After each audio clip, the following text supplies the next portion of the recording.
YouTube, what's going on? What's going on, man? What's good with y'all? I'm on here, you know what I'm saying, in the building. Salute, salute. I'm about to share it out a little more than I can. Hopefully, y'all come up in here, jump all up in here real quick. I'm gonna talk about a couple of things. I wasn't even gonna go live, man, but I was just like, you know what I'm saying? Let me just go live, man. My little therapy, man. You know what I mean? This is my therapy, man, coming on here. So look, yeah, man. So I mean, what's going on over here with this hurricane, man? So we had one touchdown yesterday. A little bit of today, man. It was pretty tragic, man. It looked really bad. Prayers go out to the people. Oh yeah, I think I'm my brother. That are out there. We got an uncle that's out there too. So we gotta send prayers out first and foremost, and then you know what I mean. Send prayers out to the people from Florida, the people from Florida, and the people from Florida, and the people from North Carolina and other states that got hit with these storms. What's the name of it?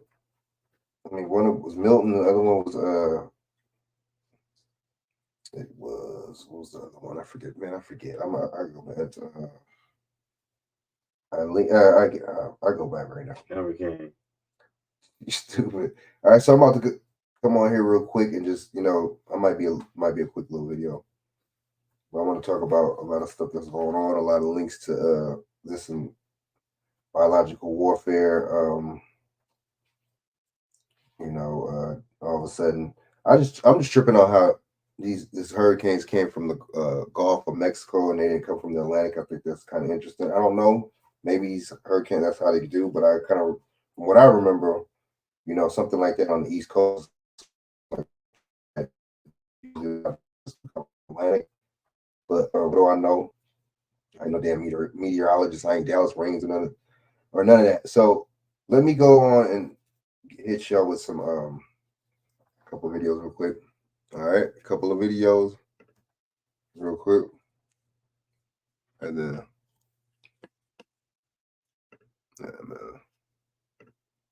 what? All right, and then let's see.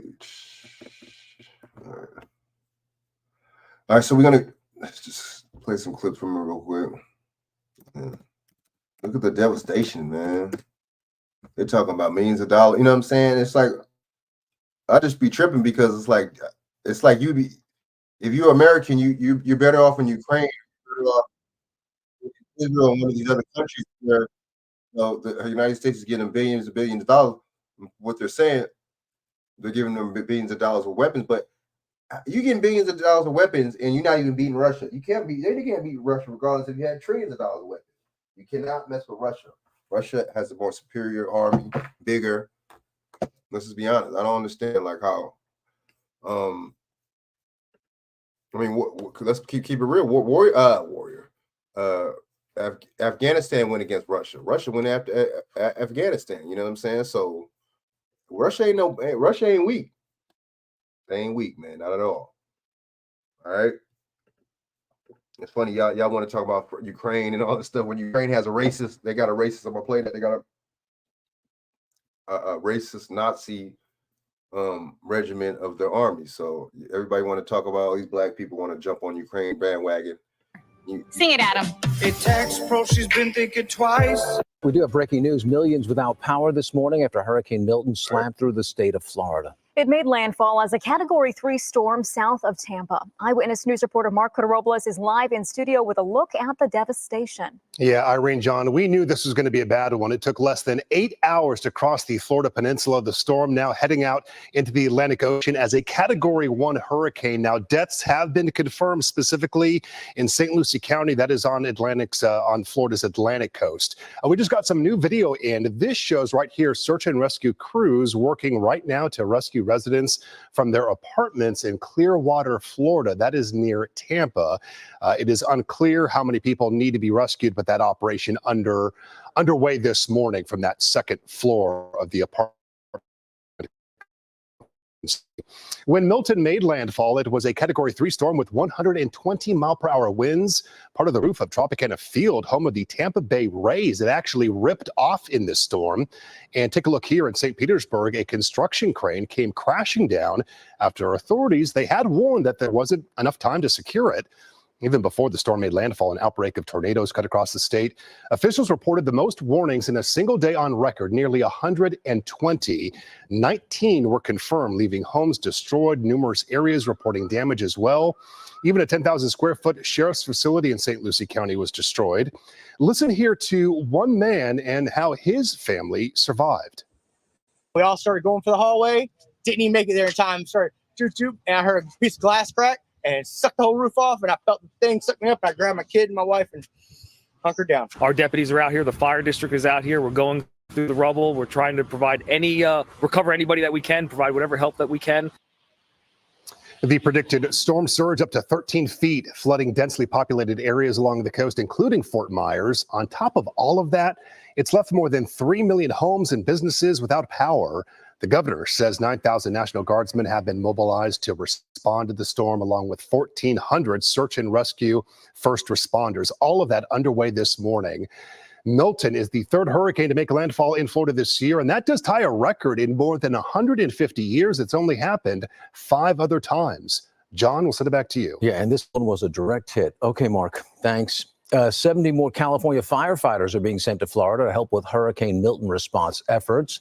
The group includes 33 people from the Orange County Fire Authority and Anaheim and Orange Fire Departments. This is in addition to the LAFD. That's crazy because that's the city that I live in is Anaheim, and then the other couple counties over is Orange. That's crazy. What a quinky ding. But you heard how they say 33, right? Or 33 number. And LA County firefighters that were sent out earlier this week. In all, California has now deployed 354 personnel to support hurricane response efforts. As Hurricane Milton tears across Florida, the federal government is poised to respond.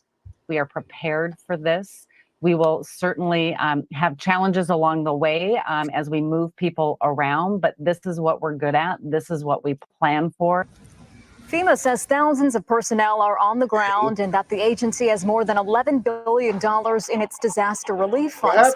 Following the federal emergency declaration, Florida Governor Ron DeSantis activated 5,000. I'm not going to get caught up into a lot of this stuff because I think a lot of this stuff is staged. Because a couple weeks ago they said they didn't have no money. I think a lot of these politicians be in on this stage. I'm sorry, it's just staged, a lot of this stuff, and the politicians are in on it. The dude said a couple weeks ago that they didn't have no money. See, now they're playing games. So the money just came out of nowhere. But see, of course, because they can print that shit out of thin air. How you gonna say you don't got no money? You print this shit out of thin air, and you fucking input that shit in the fucking computer, the fund, the fucking amount, and you print it out of thin air, and you say you ain't got no money. Yeah, fucking right. It came up. It came up, yo. It came up. Exactly, you fucking liars. So look, all right, man. National Guard troops. Search and rescue teams are already rescuing people by air, ground, and by water. Meantime, more people are now pushing back on former President Trump's claims that the federal government is withholding disaster aid to Republican states. Can you prove it? A lot of this stuff is not about. I'm just saying, okay, we talking all this stuff, do something, state the evidence, get these motherfuckers in trouble if they're doing that, and let's just end that. Because a lot of this stuff is just seeming mad staged at this point. Cut. You know, a couple weeks ago they said they ain't. Mayorkas talking about they ain't got no money. I don't got time for all this shit. Y'all can't fool me. You know. It's about people wanting to make themselves seem important. Say stuff that's just outlandish, trying to get clicks and attention that has nothing to do with getting information to the public. People living in the storm zone got a $750 payment to get immediate shelter or. Oh shit! Damn, $750. $750. Oh my God! Let's stop the press. Oh, what is it that? They'll have Yeah. Food. enough money for Larger grants will be year. distributed in the coming months. Hello, I'm Mark Brown. Get more great ABC7 content by clicking the subscribe button for our YouTube channel and download the ABC7 Los Angeles streaming app on Fire TV, Android TV, Apple TV, and Roku to watch on your TV. Right here. So pay attention to It'd be that. nice if we could wish for good health and poof, it was a reality. As the largest health plan in Orange County, we remove barriers that hold health back. So everyone gets the all-around. Hurricane Milton made landfall last night, leaving 3 million homes and businesses without power. In St. Lucie County, 4 people were killed when a dozen tornadoes touched down. Drone footage in Venice captured a destroyed pier, debris left on roads, as well as damaged cars. And then in St. Petersburg, a crane collapse left a gaping hole in an office building. No injuries were reported. The hurricane also ripped off Tropicana Field. That's the Tampa Bay Rays Stadium that was actually being used as a staging site for responders. The roof panels were ripped to shreds with debris littering the field and much of the seating areas. We have team coverage on all of this for you. Lonnie Quinn tracking the movement of Milton. Rob Marciano live in Port Pierce, Florida. But we begin with Dick Brennan here now with the latest on the damage, and there is a lot, Dick. There indeed is, Maurice. At this hour, authorities are still conducting rescues of people caught up in the flooding. Governor Ron DeSantis just said they have engaged in over 125 missions in 26 counties, and they're still going through structures damaged by tornadoes. It was a miraculous rescue in Clearwater. Authorities came to the aid of a 14-year-old boy who had been floating on a fence in the aftermath of Hurricane Milton. And first responders also rescued residents of an apartment complex using boats and elevated vehicles. Some say they had to rush to higher floors to escape the floodwaters that was cascading in. Others were taken to safety in Tampa. I was in bed, obviously, and then I didn't realize it was flooded at first. The water was so cold, Oh, man, it's just, and I'm missing a shoe, my brace shoe, and I don't know where it is, my rim floating around somewhere. Many waded in waist-deep waters as they surveyed the destruction. You guys out there want to do something, start praying. That's the only thing that's going to fix this. The storm surge left streets inundated. In Orange City, paved roads were ripped to shreds. Please be careful, Dad. Angie Dooley and her father Scott fled their home. Oh my God! They got into their car in Daytona Beach and took off for safety. Into the big SUV if you were going to get through the water. Oh! Violent tornado, violent.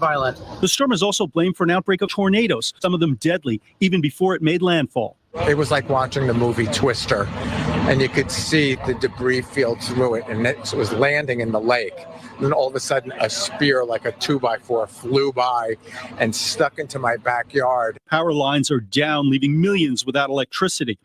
He got Benji. In Fort Pierce, residents managed to rescue Benji the dog from tornado rubble. Unfortunately, his owners were killed. Authorities say they're doing their best to evaluate the damage across the region. What we're seeing is a lot of progress in Florida already toward getting key transportation networks restored, getting those resources in to help people get back to normal. Now, the governor reports the state had 4 million power outages, but some 880,000 have already been restored, and 50,000 linemen and women are still at work. So much more to do. Christina Maurice. That is the truth. Dick Brennan, thank you. Thank you, Dick. And our team coverage continues now with Rob Marciano. He is in Fort Pierce, Florida. He moved over to the east side of the state now. Rob, let's talk more about those tornadoes. I've been hearing the word supercharged. What exactly is that? Well, yeah, the National Hurricane Center director used that term in an interview, and it was an unusual setup. Look, we always get tornadoes at a head of a hurricane in the right front quadrant. The storm comes in, the surface winds interact with the land, that friction kind of turns the winds a little bit more, and then we create that shear that helps develop tornadoes. But usually they're pretty small and not that many. Well, in this case, we had warm, humid air out ahead of it. And that same trough that we were talking about so much all week, and Lonnie was mentioning this too, that it would weaken Milton, and it did, thankfully. But that same trough kind of acted to increase the wind shear that helped these tornadoes become, I guess you can say a turbocharge, if you will. And unfortunately, we have we have damage like this. This is pretty bad stuff. Established homes with the roofs ripped off, these beautiful big live oaks coming crashing down, not just on the homes, but taking this car out as well. The neighbors tell me that two women live here and that they likely evacuated.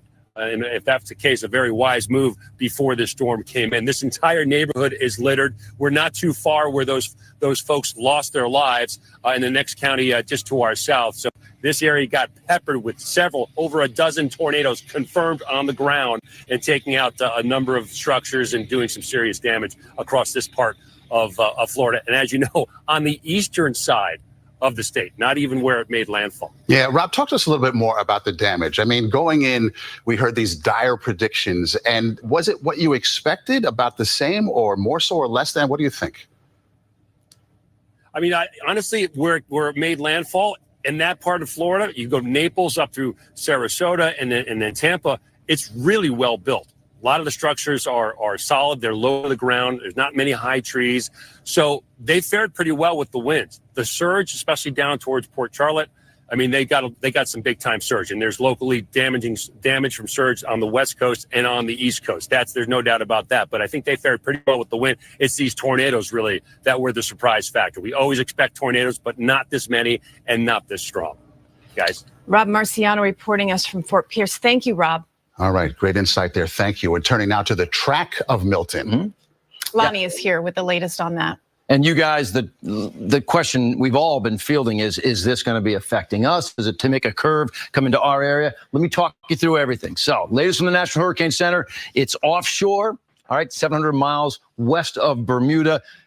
Is this going to make the turn? The fact is, everyone says no. National Hurricane Center has put out their official track. This goes straight out to sea, weakening as it moves along. So now, the next question that this begs is, do you buy it? Could there be that wobble? You know what?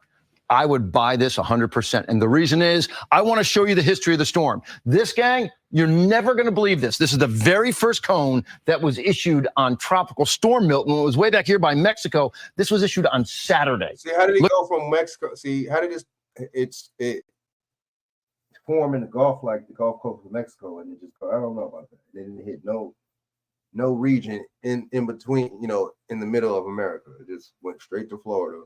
That's a good thing. All right. That's how I was able to fly out. You know what I mean? True, but it's just like, I don't know, man. All right, so look, we gotta be wary of stuff like this. Good thing it did cause all that. Cause look, let me see, this is hard. Stuff is real, man. That cloud seeding hard. But what's the name? It was JFK. Ben said stuff about weather control, right? Damn, that must have come on instantly.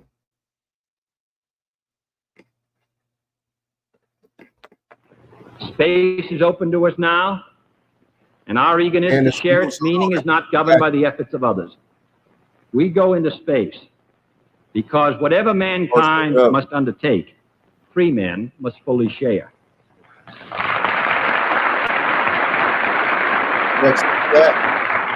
I therefore ask the Congress, above and beyond the increases I have earlier requested for space activities, to provide the funds which are needed to meet the following national goals.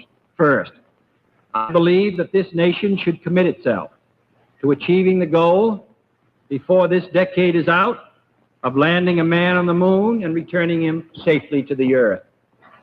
No single space project in this period will be more impressive to mankind or more important for the long-range exploration of space, and none will be so difficult or expensive to accomplish. We propose to accelerate the development of the appropriate lunar spacecraft. We propose to develop all liquid and solid fuel boosters, much larger than any now being developed, until certain which is superior. We propose additional funds for other engine development and for unmanned exploration, explorations which are particularly important for one purpose which this nation will never overlook: the survival of the man who first makes this daring flight. But in a very real sense, it will not be one man going to the moon. If we make this judgment affirmatively, it will be an entire nation. For all of us must work to put him there. Man. All right.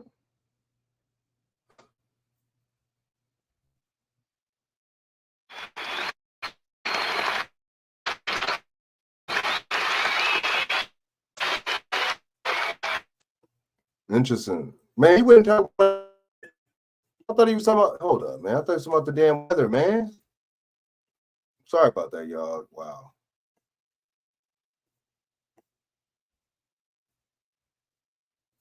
These people, man.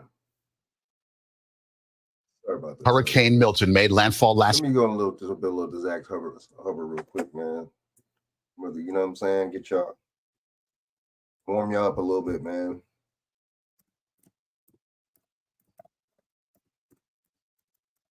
We'll go up into this Project Phoenix 2.0. You know what I'm saying?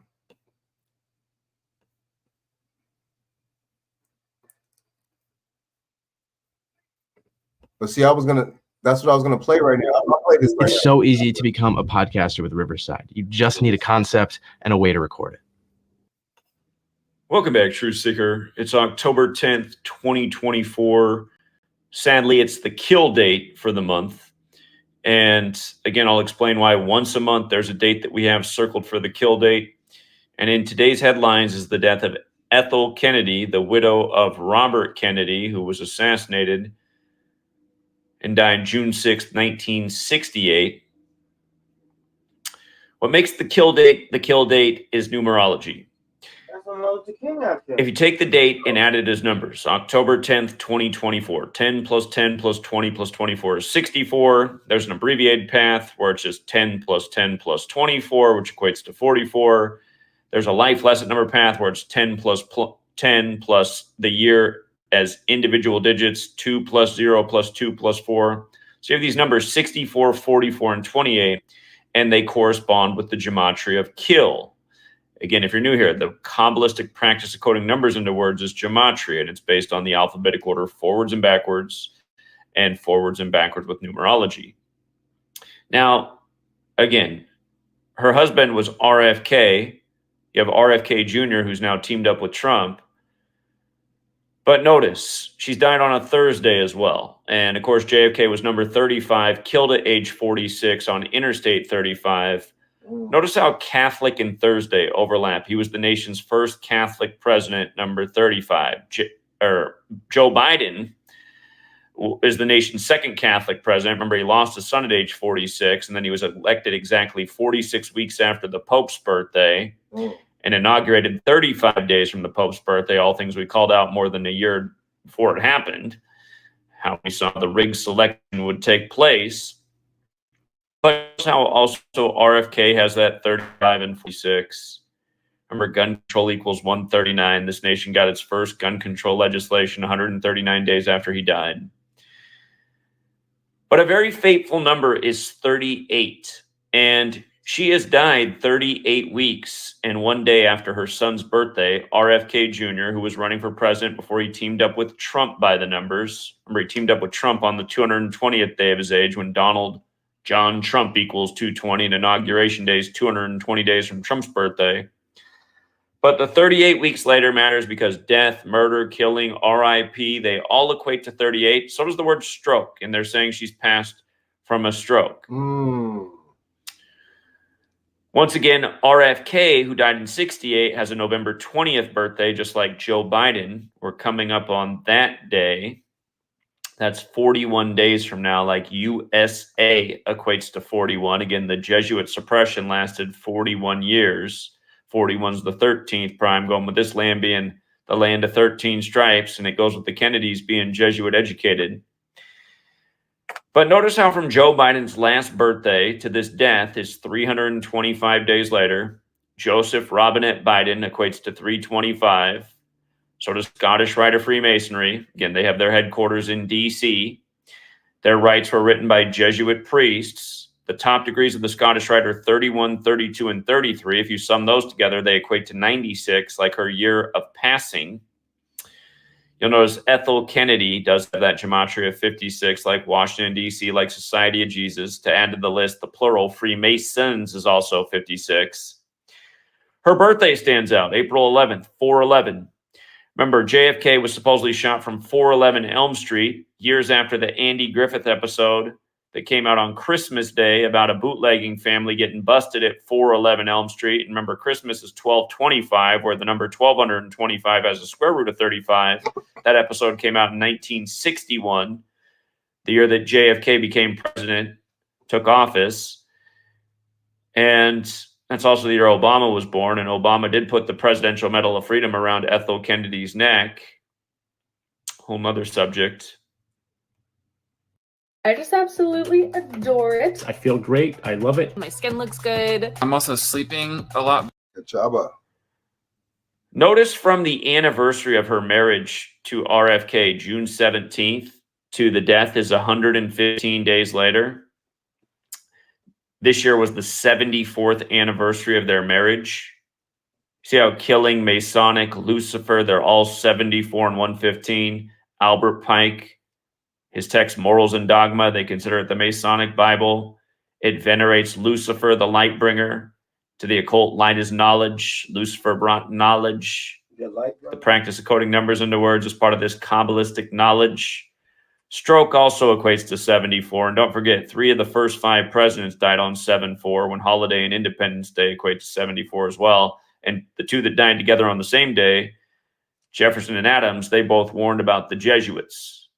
And then 1826 days later, Monroe, who had a beef with the Catholic Church, also died on 7/4.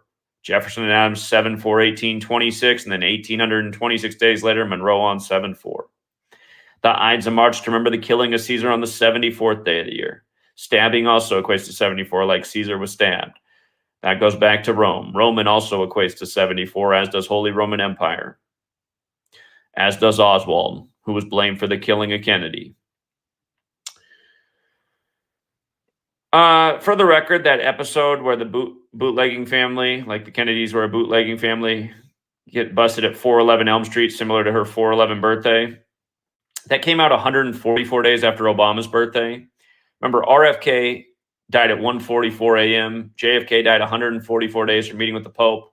RFK Jr. officially got in the race 144 days after the Superior General's birthday, filing his paperwork on April 5th, 2023, 4/5, before eventually aligning with number 45 shortly after the Trump assassination scare, which came 40 days after JFK's birthday anniversary. And let's not forget, JFK is born on May 29th, the 149th day of the year, which is the 35th prime. All mathematics. The second Trump scare on September 15th, 68 days before the JFK assassination anniversary, when health equals 68, and that happened on 68 date numerology, like Donald John Trump equals 68. We're about to talk about how Ethel Kennedy's dead 68 days before the Pope's birthday. But notice, from the day that RFK Jr. filed his paperwork to run for president to his mother's death, 555 days. Should remind you, the Washington Monument, the first president, is 555 feet tall, or named after the first president. It sits across from the Pentagon, which has 5 sides, 5 floors above ground, a 5-acre court in the middle. 5 is associated with the satanic. The 5th and highest degree of the Church of Satan is mega. Obama joked on the 45th birthday of the Church of Satan, April 30th, 2011, at the White House Correspondents' Dinner with Trump in attendance, that Trump would become number 45. That was also 45 days before Trump's birthday, June 14th.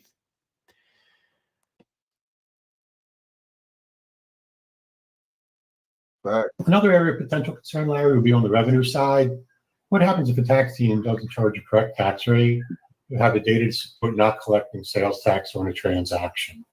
Can they support the rate charge or validate the certificate on file? These are all questions that, if not properly. This Kennedy has died 33 days before the Superior General's birthday. Kennedy equals 33. And I should mention, Kennedy curse equates to 144, like Jesuit order. Again, like RFK dying at 1:44 in the morning, and JFK dying 144 days from the Pope, shortly after the death of his infant child, who died on August 9th, the day leaving 144 days left in the year. But as you can see, Kennedy, Masonry, Federal Secrecy Order, they're all 33. Y'all get the likes up. You know what I'm saying? We going in on that gematria. Everybody hit the like button, you know. Jesuits are the fathers of modern Freemasonry. 33 days before the leader of the Jesuits' birthday, and again, 68 days before the Pope's birthday. Their birthdays are 35 days apart, the Pope and the Superior General. But Catholicism, solar system, mathematics, again, in the 16th century, the calendar, the English language standardizes a 26-letter alphabet, the heliocentric model, a system setup. Speaking of the 26 letters, I nearly forgot. She's dead 26 weeks after her birthday. Ethel Kennedy's died exactly 26 weeks after her birthday and 26 days before the election. 26, a number that represents God, and the cabal plays God. This comes right after an act of weather warfare, which came right after another act of weather warfare. Milton, and prior to that, Helene, which formed on the anniversary of JFK's weather control speech to the United Nations. But yeah, you know, Mom, if you're out there, the Kennedys are not the saviors. My mom thinks RFK somehow is going to end up saving us. They are part of this cabal. And cognitive dissonance is the thing that everyone suffers from. Everybody who's been indoctrinated by this system, my mother included, they have to have some false hero, some false savior to believe in. They trust in these false saviors propped up on the world stage more than they trust in their own family. RFK Jr. has now sacrificed his wife, just like Trump and Biden have. And white privilege is a racist myth. Yeah, because look, both Trump and Biden's wife have died. They both wives both died. Biden's wife died. I think one of their moms. I don't know if that's both their moms, but one of the kids' mom died, either Bo or the other one. And then Trump's wife died too. That's very interesting. Very interesting. Both their wives both died. Trump's and Biden. Peep that. That is rooted in bigotry, trying to classify people based on their skin color. If you are a racist, I would say his mother. She's lucky she got to live to be 96. Propaganda. There's also rumors that RFK Jr.'s wife is leaving him right now. The one who portrayed Larry David's wife. Your enthusiasm on the Jesuit-run network where they love to do the 201 shout-outs. Forget Jerry Seinfeld's another 201 like the Jesuit order. And again, RFK Jr., I mean, when he had the anti-mandate march or gathering in D.C., he had to do it on Georgetown's birthday of all days. He had to file his paperwork in a ritual that paid tribute to his dead father, synced the Superior General. He had to give his first speech running for office on April 19th, the anniversary of Ignatius of Loyola becoming the first Superior General. Remember, Ignatius of Loyola equals 201, like the Jesuit order, like Jorge Mario Bergoglio, that's Pope Francis's name. And then after that, and then he gave it to Albert Pike. He taught Albert Pike whatever. Then Albert Pike formed the York Rite of Freemasonry, right? And then he also made the KKK with Nathan Bedford Forrest. Nathan Bedford Forrest, the guy from Forrest Gump, was named after Nathan Bedford Forrest. See, none of this is a coincidence. They can put a lot of truth and a lot of history in these movies too. The Jesuits from France, the last French Pope, the 201st. Again, Pope Francis, the first to live in Suite 201 at the Vatican. Beau Biden dead 201 days before the Pope's birthday on May 30th. Back when he was 46. The same Jesuit priest who did the funeral for Beau did the inauguration for Joe. That was Leo Jeremiah O'Donovan, whose name equals 201, former head of Georgetown. Inauguration day is 20/1, the 201st day of the nation's age. The Jesuits moved it to that date, just like how the Jesuit strongholds D.C., where they moved the capital to. Trump's ex-wife falls down the stairs and dies exactly 60 weeks into the first Jesuit Ignatian year, the same day he says he'll run in the next election, which is the 60th, when his name Donald Trump equals 60. And then he buries her on the 201st day of the year, 45 years after they got married. Remember, the founder of the Church of Satan, Anton LaVey, died 201 days from his birthday and also 201 days from the sitting Pope's birthday at the time, Pope John Paul II, who he thinks behind the church. Right. Church of Satan equals 56 like Society of Jesus like Washington, D.C. All of these people are wicked. They all play their part on the stage. And just like when you watch a movie, there's some characters you like more than others. For anyone with a brain, Facts. RFK Jr. is a lot more likable character. But he's still a character in this Jesuit plot, this Jesuit script. And at the end of the day, why would you still be in government after you? Okay, put it like this: if your dad and your uncle both got killed, why would you still be in government, bro? If your uncle and dad got killed and they was in government, why would you be in government? Why would you really be not trying to expose this government way more than you do? You know what I'm saying? Why are you a Democrat or Republican? Why are you not an independent, bro? Like, you know what I'm saying? Like, why would you be a Democrat, bro? Run under that and then. Oh man, that's corny. he's only saying, And yet your views, like his views, kind of spark as conservative views, but then you're a Democrat, and then now it's just flip floppy. To me, I don't know. Flip floppy, like you know what I mean, like a gymnast or something, just flipping, dude, too much. You know what I mean?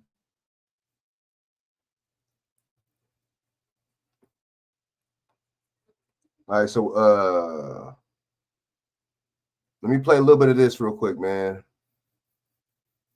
Oh yeah, now let's go into this.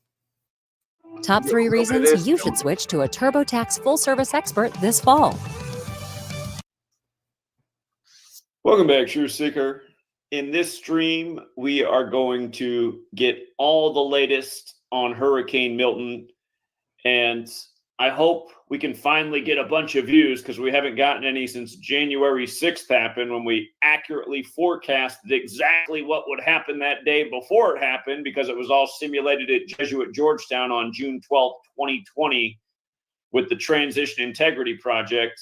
And if you're new here, I haven't been able to get any views for many years, thanks to the algorithm and the deletion of channels. And once upon a time, when I covered the subject of weather warfare, I did pretty well. We've had several videos over the years get well over 100,000 views on the subject of weather warfare. These days, I'm lucky if they get 4,000 views. Supposedly, if you hit the like button, it helps a video do better in the algorithm. So for all you guys who stop by here and never hit the like, if you could think about starting to hit that like, maybe somehow, some way, we can reach an audience. And again, that's why I've been here grinding for every single day for over 11 years to try and get out the word about things that people need to know about, like weather warfare, which is a very real thing, which is impacting the United States yet again in one of the worst ways we've seen it in our lifetimes. And sadly, last year when Maui got taken out with weather warfare, I said, just wait until The Rock, the former Miami Hurricane, turns 52 on May 2nd in 2024. Probably going to see one of the worst hurricane seasons ever. And it's looking like, sadly, that prediction's not wrong. So, again, in this stream, we're going to talk about Project Phoenix, something that happened back in 2010, the simulation of a Category 5 hitting Tampa, doing over $250 billion in damage and taking over 2,000 people's lives, and how that simulation was the forecast for this storm. We're going to talk about Jane Castor. In Greek mythology, there's Castor and Pollux. She's the mayor. Castor Pollux. That's was same name that that one of the dudes had in that movie Face Off with what's the name? With John Travolta and Nicolas Cage, right? They use these biblical names, you know what I'm saying, for these characters in these movies, either the last name or the first name. I told y'all, Transformers in the Osama bin Laden theory, right? When you throw a Megatron in the sea, and then after that, a little bit after that, you know what I'm saying? Or excuse me, before that, you throw Osama bin Laden in the sea after you kill him, supposedly, after Obama. So Obama killed Osama. You know what I mean? Pay attention. Of Tampa Bay. She's the 59th mayor of Tampa Bay, in fact. And funny enough, when the storm makes landfall tomorrow on October 9th, it's going to be 59 days after the patent anniversary for HAARP, the military technology that has the power to influence storms. But again, Castor, the Greek mythology of Castor and Pollux. Funny enough, there's a feast date for those two on July 15th. That is also Tampa's birthday. And we're going to look at how perfect this is, and realize that it's no accident that she's the mayor at this time. If you look up what caster means, it all begins to make a lot more sense. And also that surname just reminds me a little bit of spell casting. I put out a short video this morning on how the 5th governor of Florida was John Milton, and Hurricane Milton became a Category 5 yesterday, October 7th, the anniversary of him becoming the 5th governor of Florida. It was also the 163rd anniversary, which is the 38th prime number. And 38 is a number connected to death and destruction. It's part of why troops were first deployed to Vietnam on March 8th and a million other things beyond that. But in Gematria, Florida also equates to 38. And again, it's just a reminder that weather fair, they pay tribute to history. It's high ritual, and it's going almost over everyone's head. You know, how many people living in Florida today even know that there was once upon a time a Governor Milton, who was the 5th, who became governor on October 7th, 1861. With regards to The Rock, it was passed on to me that he was inspired by a person who had Down syndrome whose name was Milton. And, you know, to make a long story short, this hurricane is going to make landfall on Tampa, where The Rock used to watch his father wrestle, on the 161st day of The Rock's age. Back-to-back hurricanes smacking Florida. Helene, which was perfectly synced with The Rock, as we covered. And now on the 161st day of his age, where he grew up, Milton forecasted to smash. And he's talked about this young, or actually he looks young because he has Down syndrome, but it's actually a little bit older. But he says this is his inspiration in life, Milton. And very interesting. There's a lot more to it, which we'll get to. If you go to this Milton guy's no such thing Facebook, his last post is from October 7th. No such thing. Hold on. Come on. If you go to his Facebook, you can verify his last post is from October 7th, 2015. The day that it became a Category 5, 9 years later. And it said he was 50 years old then. So now that I think about it, that must mean he's 59 years old right now. So Milton must be 59, just like how we're in the time of the 59th mayor. And again, this storm's going to make landfall 59 Kamala days Harris after the 59. Hartford Kamala Harris is anniversary. 59 too, right? Isn't Kamala Harris 59? We don't get it, huh? Kamala Harris is 59 too, and she's running for president, right? We don't get it. We don't get it.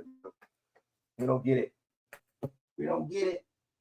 These numbers are right in our face, man. Kamala Harris just happens to be 59. She just happens to be running for president. Interesting, right? Wow, another coincidence.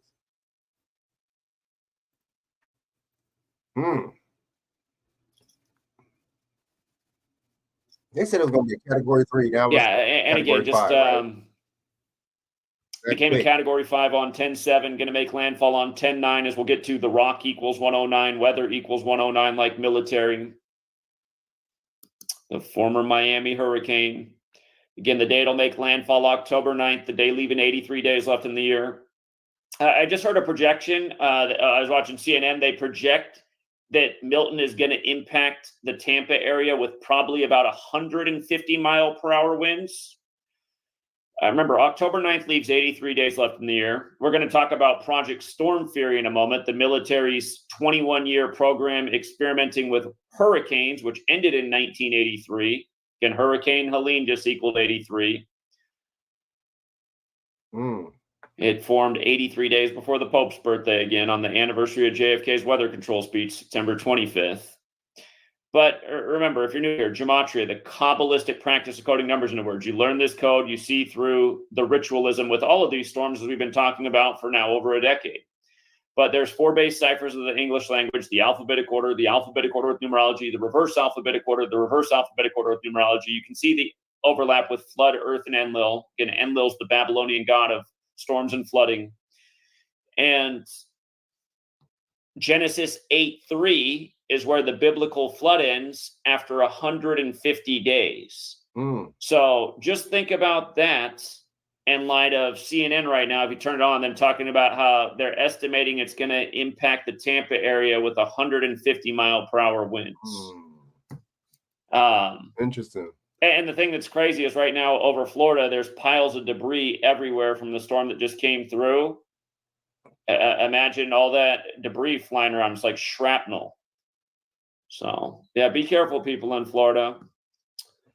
Yours truly has been here for over 11 years now, working hard to try and get out the word so these things didn't have to be happening in 2024. But again, the majority of the world has slept on the knowledge. And when you sleep on the truth, it comes back to haunt you in a major way. Of course, the rest of the fake truth community has been here ignoring this work, dismissing it, and selling T-shirts. But anyway, again, we'll recap things we talked about yesterday in case you missed that stream. The Notre Dame educated author who wrote Counting Miracles, which has a section about Hurricane Helene smashing the Carolinas and people's insurance not covering the damage. Again, that was published one day before Helene formed as a hurricane. Again, on the anniversary of JFK's weather control speech. It came to my attention that Asheville, the hardest hit area, is where they filmed a lot of the Hunger Games. Yep. Right. Yep. Yep. Film, and it's all. Yep.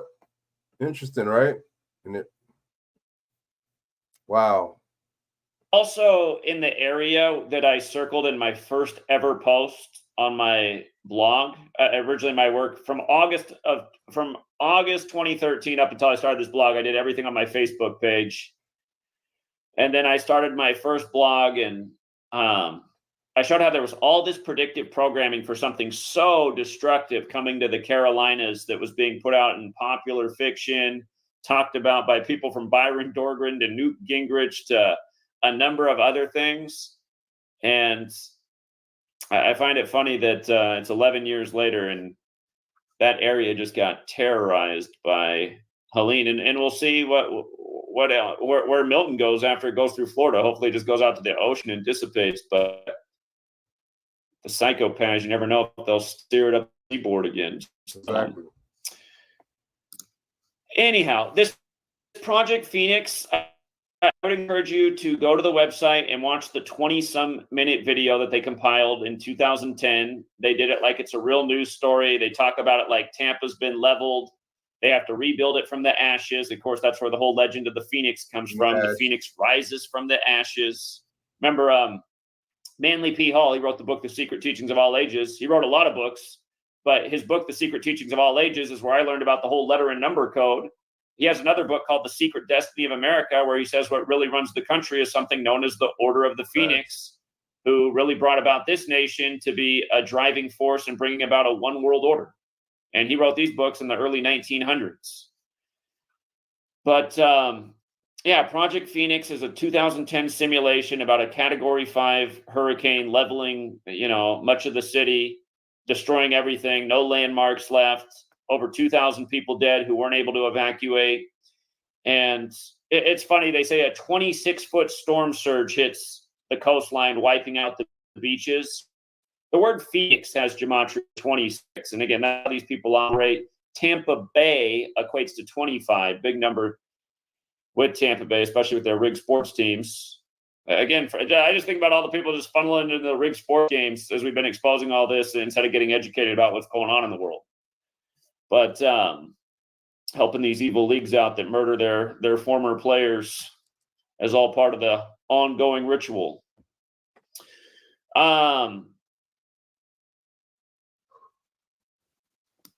Check this out. Project Phoenix, right? Let's just pull up the gematria calculator real quick. Project Phoenix, you see the 79?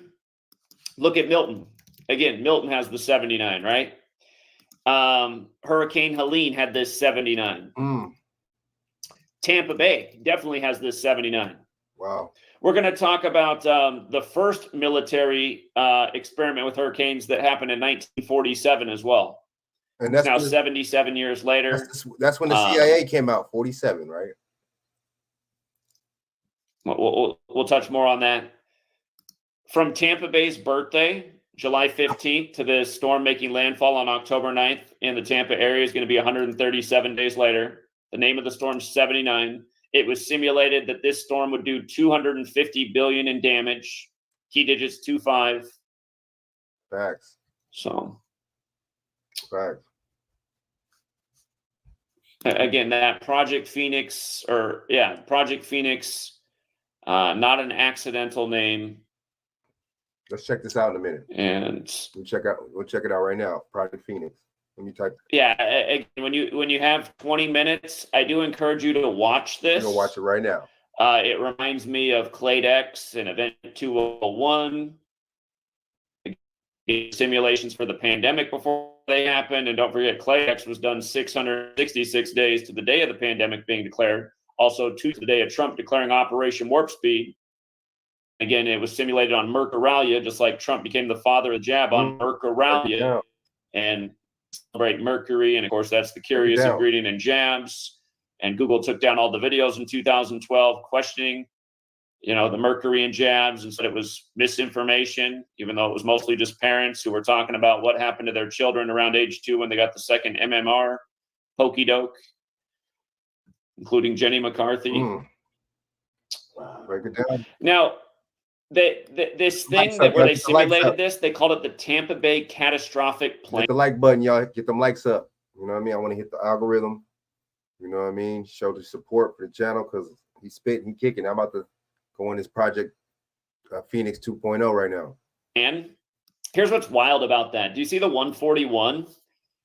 The Milton with Down syndrome, who The Rock is inspired by, his birthday is the 141st day of the year, May 21st. And the storm's going to make landfall 141 days later after this Milton, who The Rock is inspired by. And keep in mind when you write out 33, it's 141. And again, Tampa Bay equals 137, which is the 33rd prime. And it's making landfall 137 days after the city's birthday. So for the record, also, Hurricane Phoenix is 82, whereas Milton's 83. Again, it's going to make landfall on the day, leaving 83 days left in the year. It's still going to be doing damage the day after, though. And they'll be talking about the devastation the day after, which is October 10th. That's Slick Willie's birthday, Gavin Newsom. But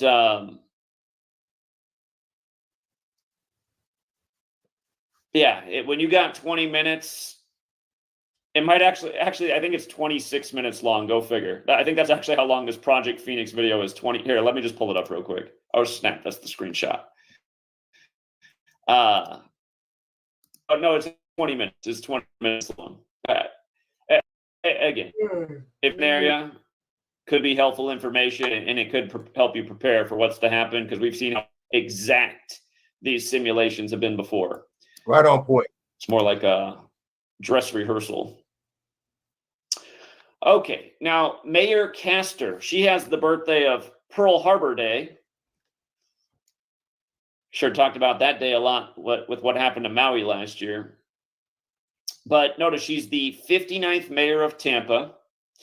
And again, this storm is going to hit 59 days after the anniversary of the HARP patent, which is August 11th, 1987. And just for the record, to know more about why that is the HARP patent date, that's the 223rd day of the year. Natural disaster equals 223. Again, this is a weapon that can essentially make it look like it was a natural disaster. It stands for, HARP stands for High Frequency Active Auroral Research Program, which also equals 223, going with the patent date being the 223rd day of the year.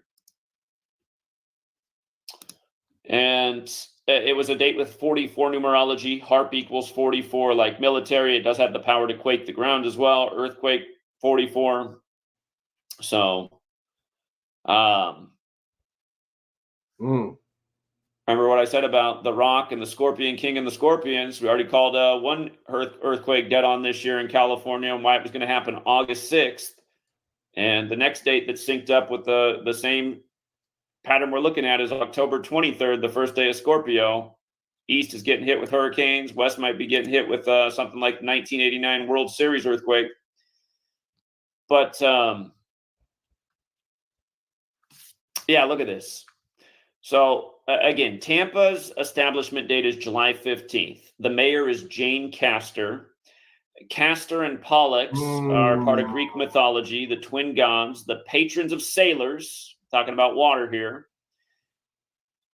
And again, Tampa has the same birthday as the feast date for Castor and Pollux. What a coincidence. And again, Tampa established July 15th, 1887.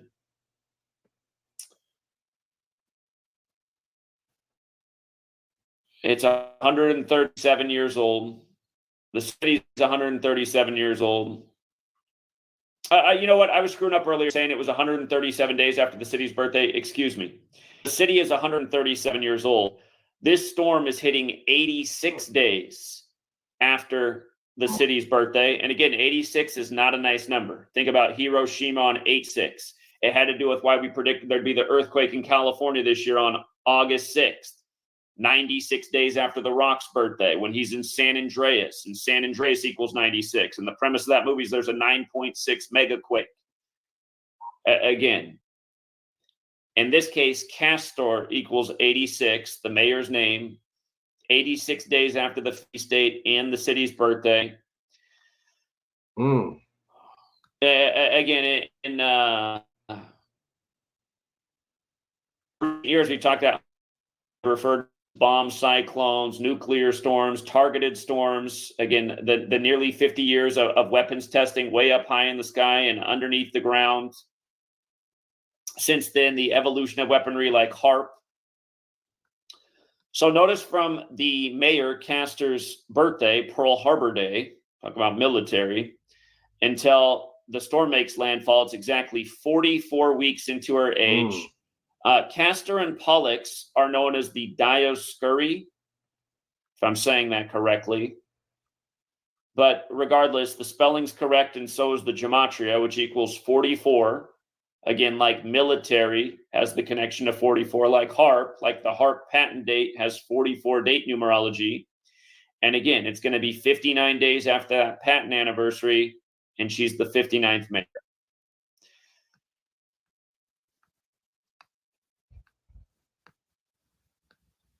The whole thing about Tampa Bay being 137 years old, the 33rd prime, the news this morning says like this in his 33 years serving the area.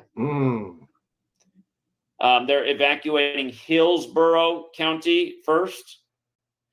Hillsborough equals 146, like hurricane. Remember, hurricane and Hurricane Helene both equal 146. It formed exactly 146 days after The Rock's birthday. Power outage also equals 146. Again, storms take out the power. Remember, the group Public Enemy, the hip-hop group, they put out the album What You Gonna Do When the Grid Goes Down on the anniversary of JFK's weather control speech, September 25th, 2020. And we used that album coming out. It showed the cover of Arizona on the album. We said, that's interesting, because from the day the album came out to Arizona's birthday is 142 days, and that day can be written 14/2. Arizona's birthday is Valentine's Day. It and Oregon are the Valentine's Day states. And remember, the patent date for HARP is the day leaving 142 days left in the air, but we predicted there'd be crazy weather on that day, taking out power in parts of the nation, synced up with the album. Exactly what happened. Houston was without power for over a week.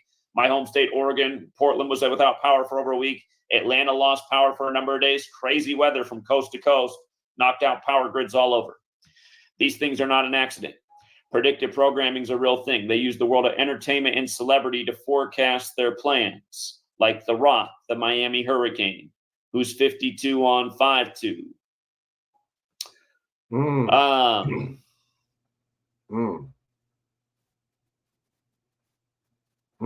Damn.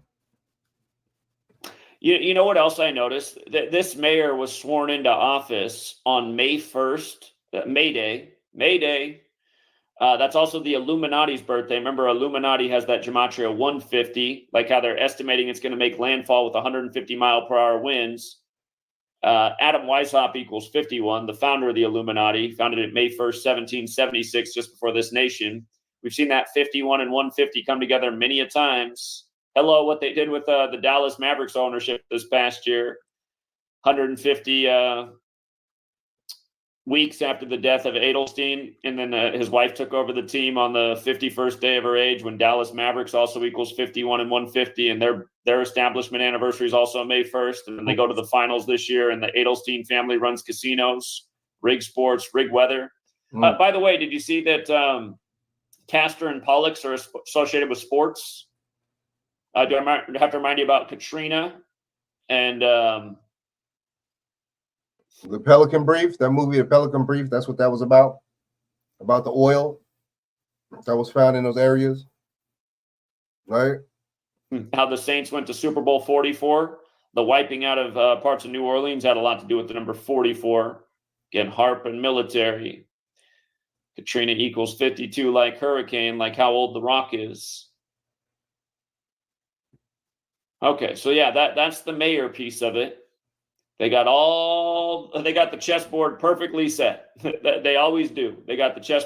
You know who I forgot to look at is old Ronald McDonald DeSantis. Ronald versus Donald for so long. Mr. McDonald's beat Ronald DeSantis. Right. Ronald versus Donald. I know DeSantis' birthday is September 14th. I don't even have to look it up. However, I can't remember exactly how old he is right now. Well, means it's gonna. Oh wow, that means it's gonna be. Yeah, that whole Ron DeSantis and Donald Trump thing is all staged too. You know what I'm saying? That fake beef, all that. Okay, so that means that the storm's going to hit 25 days after his birthday, like Flood is 25, or his 26th day of his age, like Phoenix is 26, and the simulation was Hurricane Phoenix. Hold on, though. How many years old is Ron DeSantis right now? He's 46. 46 was a number in Operation Keyless, which was one of the first acts of weather warfare. Could be something to that as well.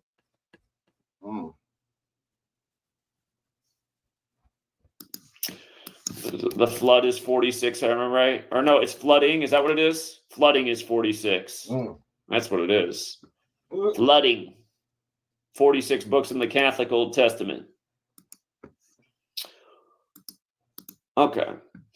Again, John Milton, Hurricane Milton. You just got to say, like, how's it even possibly a coincidence that it became a Category 5 on the anniversary of him becoming the 5th governor of Florida? And then again, he's a descendant of John Milton, the English poet who wrote Paradise Lost. If you watch the Hurricane Phoenix that ain't no simulation, man. That ain't no coincidence, man. From 2010, you won't miss what's said right about 10 minutes into the video about the paradise being lost. Yeah, check it out.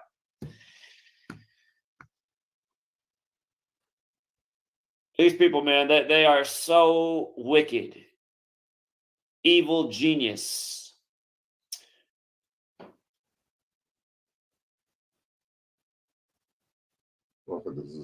Again, it became a Category 5 on 10/7. Military's 107. 163rd anniversary, 38th prime. Florida's 38 like death. His death anniversary, April 1st, April Fool's Day. OG, the OG. From that anniversary. 11 up.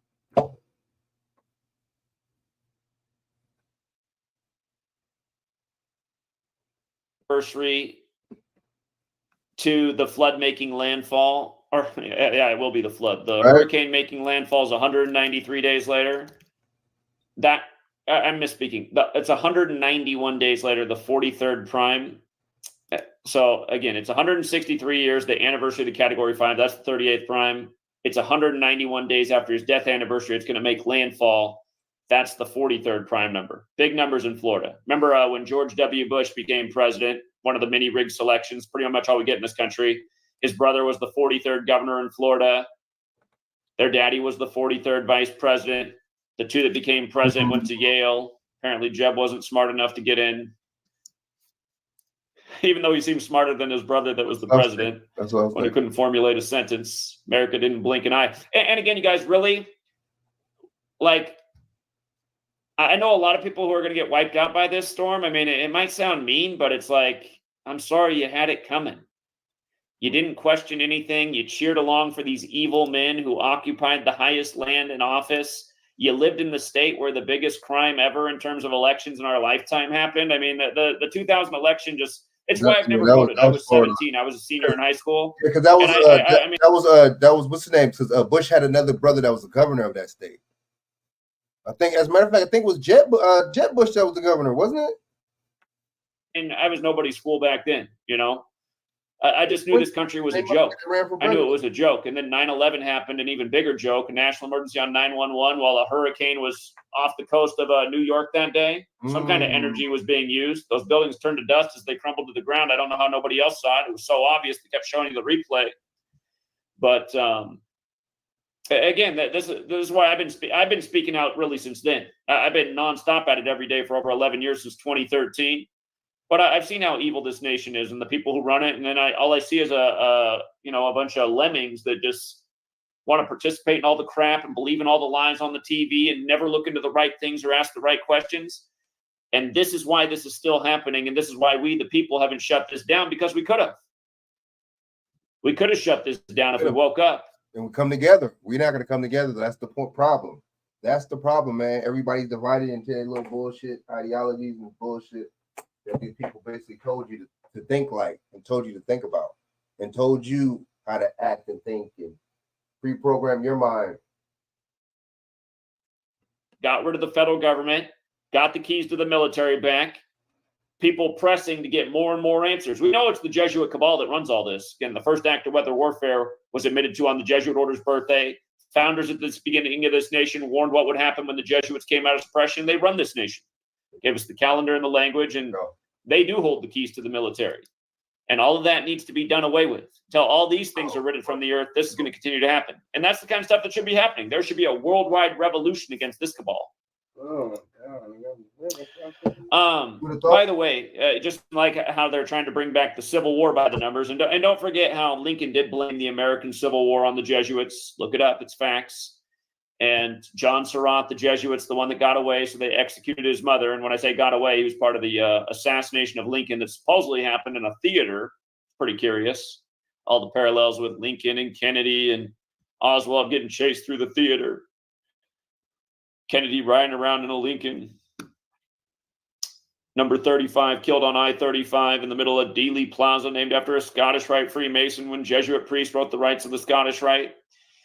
But yeah, about the whole Civil War thing and this guy being part of the Civil War, this fifth governor of Florida, look, American Civil War equals 109. It's also 161, like how it's going to make landfall on the 161st day of the Rock's age. And the American Civil War 80 in the Rock is interesting too, because the Rock's 80 and Miami Hurricanes is 80 and 161. The way they intertwine it all, like sometimes I just decide to leave out deals because it even makes my head spin too much. Man, all right. So shout out Zach Hubbard. My bad. You know what I'm saying? He was going in. Let me play this. Play a couple more things though. You'll go to Zach Hubbard, GematriaEffects.com on. He might be on Instagram, but for sure on YouTube. All right. You know, he be breaking it down. I had to, have him hit me with a little bit of jewels real quick.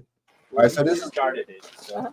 Yeah, so we so these are years mindset ago, and people, so we. This is North Carolina, right? And they want to make mines, like in that area. So is this any of this hurricane have anything to do with it? And that's my so question. it's not even like a mile, right? It's like right across the street, and it's like maybe 200 feet, where they're gonna start building the fence. So like, for sure, like we will see it. So we're at a state where we actually don't know what we're doing because we don't really have an option of moving right now, especially with the economy and inflation and everything.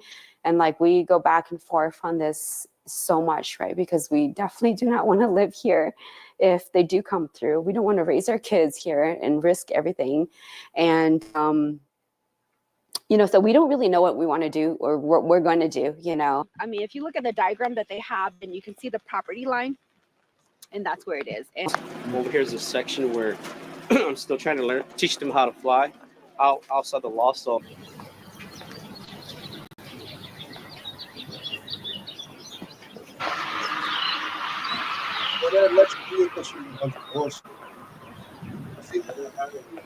But see, look. Okay, so you know what? You can't do all that snow. But look, check this out. See, and that's a good point he just brought up. They don't even have these. A lot of times, they're not pushing these electric cars and stuff like that in other parts of the country with the snow and all that. You can't have no electric car, no snow. You know what I'm saying? So it's bullshit. Only certain parts of the country, you know what I'm saying, mainly the West Coast, are really big on these electric cars. I don't know why they push. I mean, and so you know what? This lets you know that the government sells us out for big business. You know what I'm saying? Because the government and them got together to try to design these electric cars. You see what I'm saying? On some, but see, that was the Biden administration is the one that pushed for this, and then Gavin Newsom pushed for it for every car to have it by 2030 in California to be electric and no other gas powered cars to be sold. So that lets you know the Democrats is doing this. The Republicans are sitting back and they ain't not doing nothing about it either. You know what I mean? It's like Inflation Reduction Act, Joe Biden's Inflation Reduction Act. Excuse me, I was just saying that. This is a Biden policy right here that they're doing that. Selling us out for the big business, selling us out for, I guess, something. How are they gonna force you into something? You know what I'm saying? Oh, gas cars, oh, you know, the emissions and all this, man, and smog and pollution, all this. What?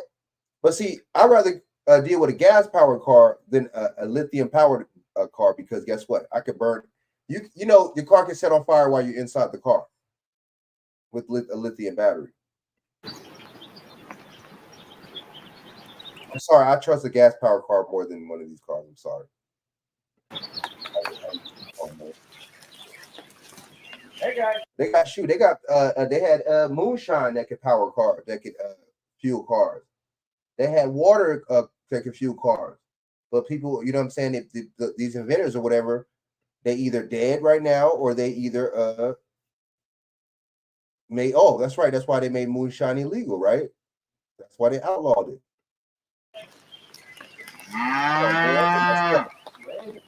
Number 20, 21, and I think number 9's in the back there.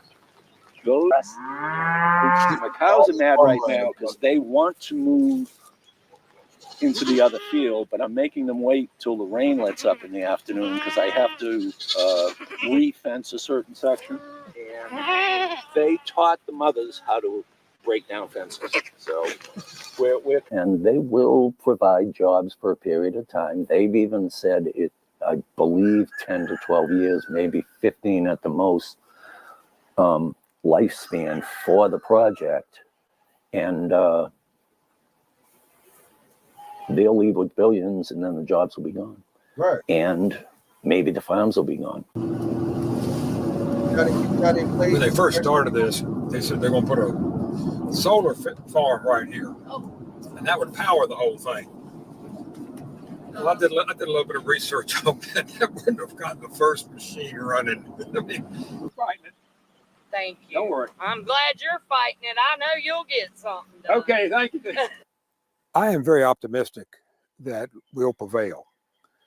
But a lot of the people out here, they're poor, they don't know how to push. These are the people who've been pushed around all their lives. You know what? This guy said giant corporations have pushed them around. That's real. This guy here's a corporation, right. And that's what I think. That's the mostly majority of American people. We poor, we poverty stricken.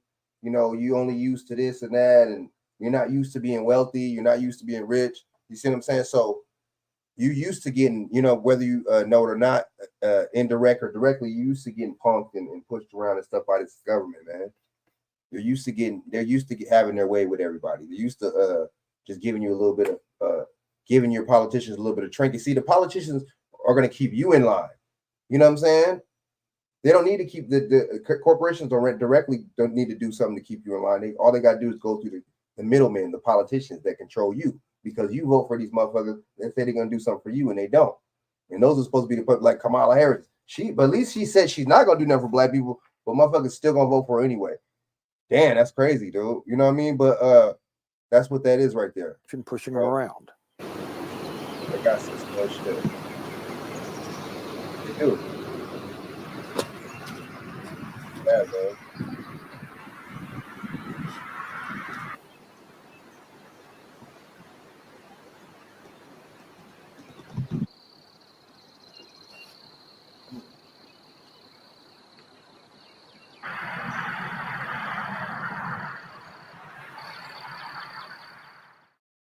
That's sad.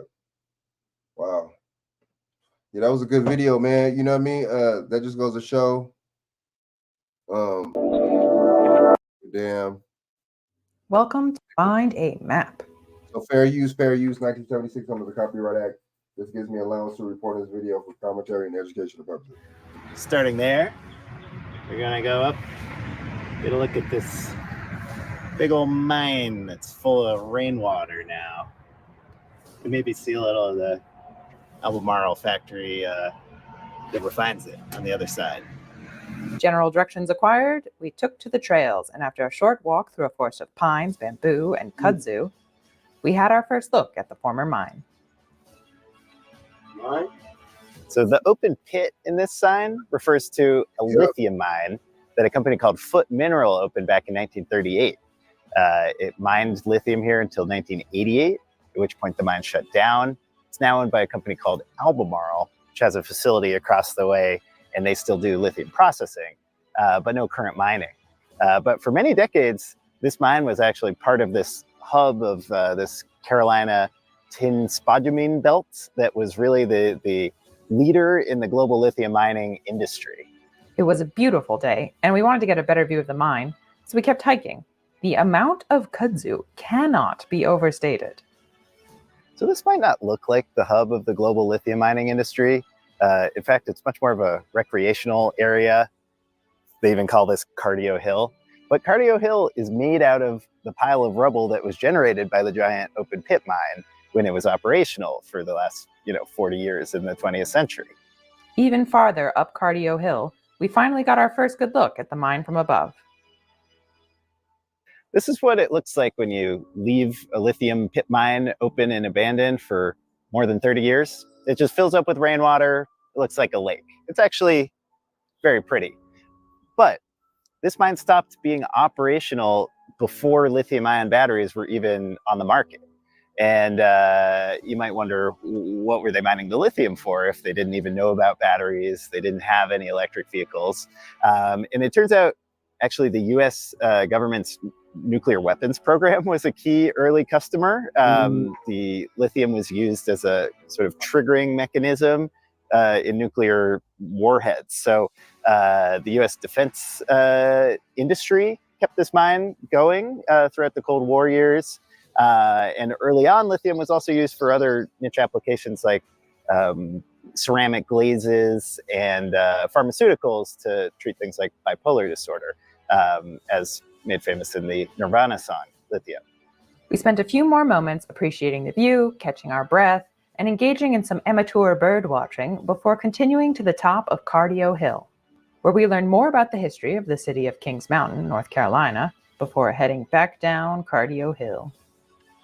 So this Kings Mountain mine shut down in 1988, and then another company, Livent Corporation, shut down its mine up the road in Bessemer City a few years later.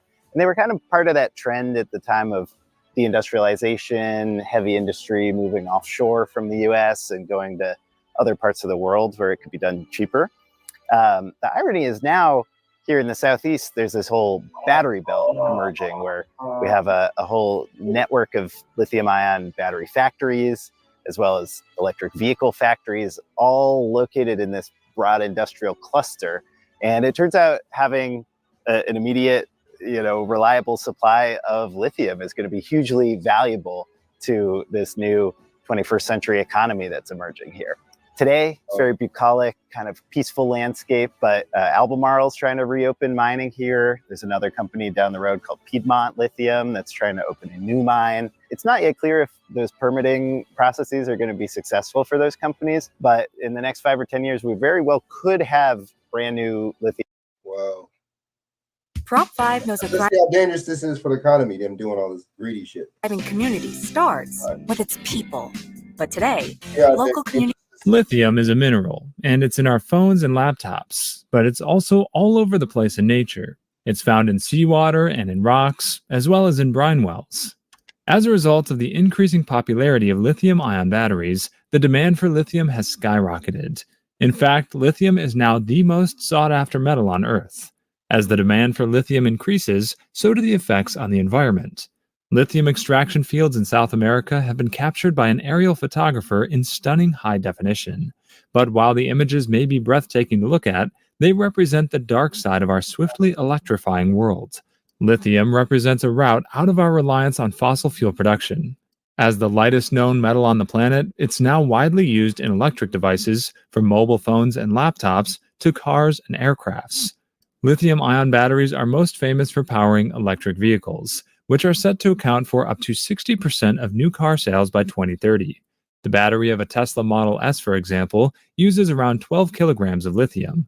These batteries are the key to lightweight, rechargeable power. As it stands, demand for lithium is unprecedented, and many say it is crucial in order to transition to renewables.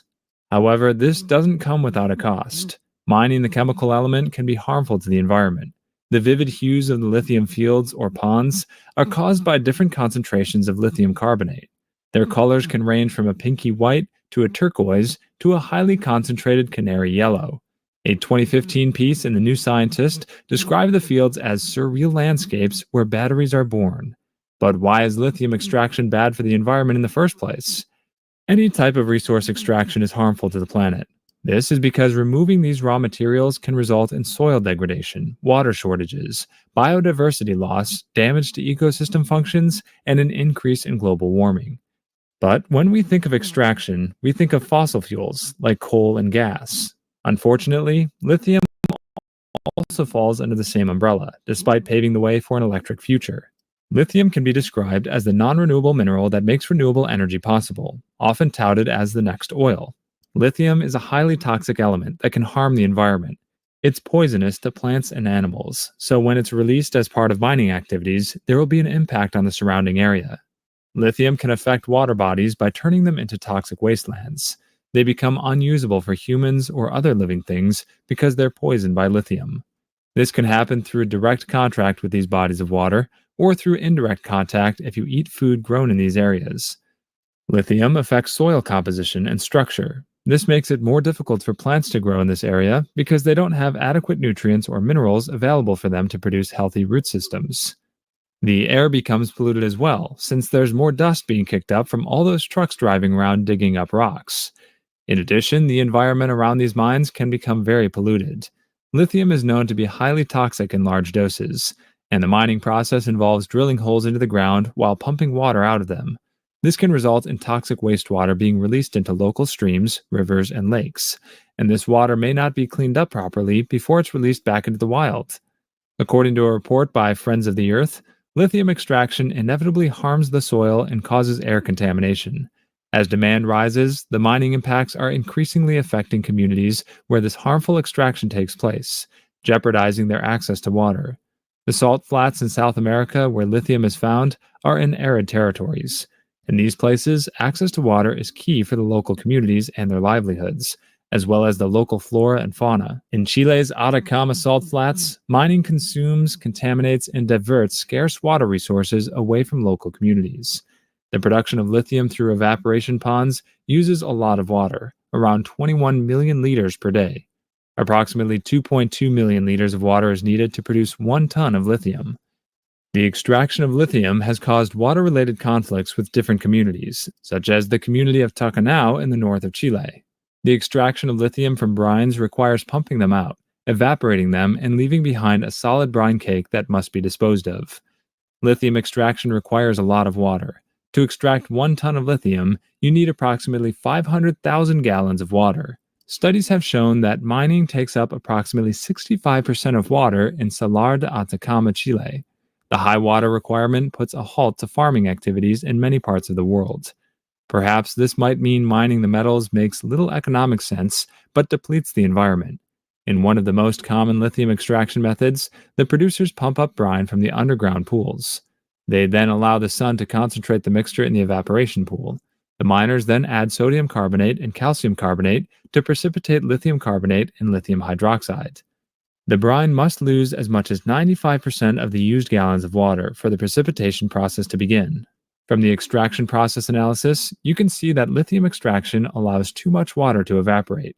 Because of inadequate water supply, lithium extraction causes an acute water shortage in most arid and semi-arid mining areas.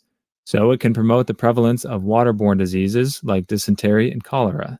A common threat among the world's lithium mining areas is in dry, hot, and mountainous regions. In 2018, Australia, Chile, China, and Argentina were the world's largest lithium mining nations. That has changed little in 2022, as we've seen. Lithium mining also denies trees with shallow root systems the opportunity to make their food and be productive. The pumping will contaminate the environment with dissolved salts, while evaporation of brines produces large volumes of wastewater that must be treated before they can be discharged into surface or groundwaters. In addition to being toxic for marine organisms and plants, lithium brine wastes can also contain other compounds such as magnesium bromide and calcium chloride. These compounds are toxic and we don't think that the government doesn't know that this has all this this has a harmful effect like that on the environment. We don't think that they don't know this. high concentrations I don't know, man. and will cause severe damage if released into the environment. It's estimated that more than 100 million tons of solid waste are generated every year by mining operations in Australia alone. This means that approximately 4% per annum of all materials extracted during this process ends up as waste material, which must then be disposed safely or recycled. So, should we stop extracting lithium for batteries? Probably not. Lithium is a very useful element in the world of technology and has a huge number of applications. It's used in many different types of batteries, including those that power our phones, laptops, and electric vehicles. However, we need to ensure that we are extracting lithium from mines that have been designed and built with safety in mind. We also need to make sure that all the waste material from these mines is properly contained and disposed of. Tesla succeeded, creating a narrative around battery technology which the rest of the private sector is likely to try and emulate. The building of momentum around batteries raises the question, what do we do when the market demands millions of batteries at once without any plans for their second life? To avoid the disastrous situation of them ending up as hazardous waste, the cost of recycling or repurposing lithium needs to be optimized. For example, batteries from EVs could be recycled and used in smaller appliances, drastically increasing the battery. They're talking about recycling cans and bottles and shit. These motherfuckers are full of shit, but don't want to recycle. Hadn't thought up any kind of process to recycle this. It just don't make no sense, bro. Battery's life cycle. A report published in 2021 also identifies water as a primary concern for lithium mining operations. It claims that not enough research has been done on the potential contamination of water, and activity must be stopped until studies are available to reliably determine the magnitude of the damage. Researchers like Yushin are working on new battery alternatives that would replace lithium and cobalt, which is another harmful metal, with less toxic and more easily accessible materials. As reserves of lithium and cobalt will not meet future demand, suggested elements to focus on instead are iron and silicon. Unlike lithium-ion batteries, iron flow batteries are also cheaper to manufacture. We call on material scientists, engineers, and funding agencies to prioritize the research and development of electrodes based on abundant elements. Otherwise, the rollout of electric cars will stall within a decade. Well, that's it from this video. Damn, all right, let me play a little bit of this. Shop Etsy for original items Another video. made by real people. We chose Purina One True Instinct to power Sam with the high-protein nutrition he craves. True Instinct gave... So I have some questions. What happens to the lithium batteries inside of your cell phone at the end of its life? What happens to the lithium batteries inside of your tools? And most importantly, what happens to the lithium batteries inside of electric vehicles? Are they thrown in landfills? Are they recycled?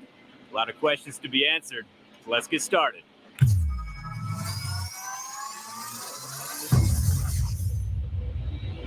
Today I'm in Gilbert, Arizona with a company called Li-Cycle, North America's leading lithium-ion battery recycler.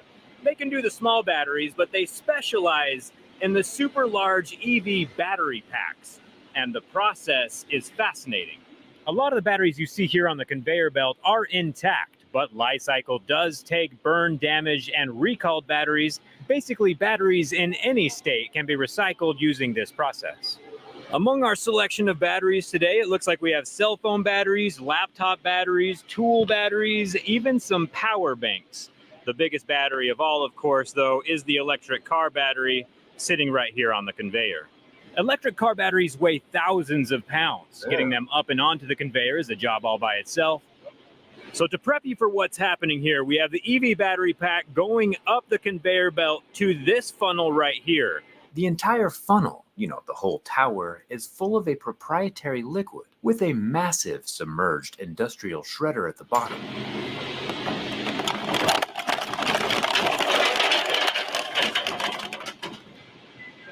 I even found an old Nokia battery, a relic from times gone by. See you later, buddy. Hope you end up in an electric vehicle. There are a lot of materials inside the modules. We have the metal casing, we have the plastic interiors that hold all the modules steady, and of course we have the lithium, cobalt, and nickel inside of the batteries themselves. There's a lot to collect. One of the benefits of having the whole battery pack go into the shredder is that no one is required to disassemble the pack. Keeping the human operator safe is probably the most important part. After the batteries are ground up, they go from a charged state to a completely inert state. There is no electricity in the materials after the blender. It's getting kind of loud, but you can see them flowing through here down to a screen where the plastics get vibrated up to this chute here where they're dropped down into a recycling bag for further processing.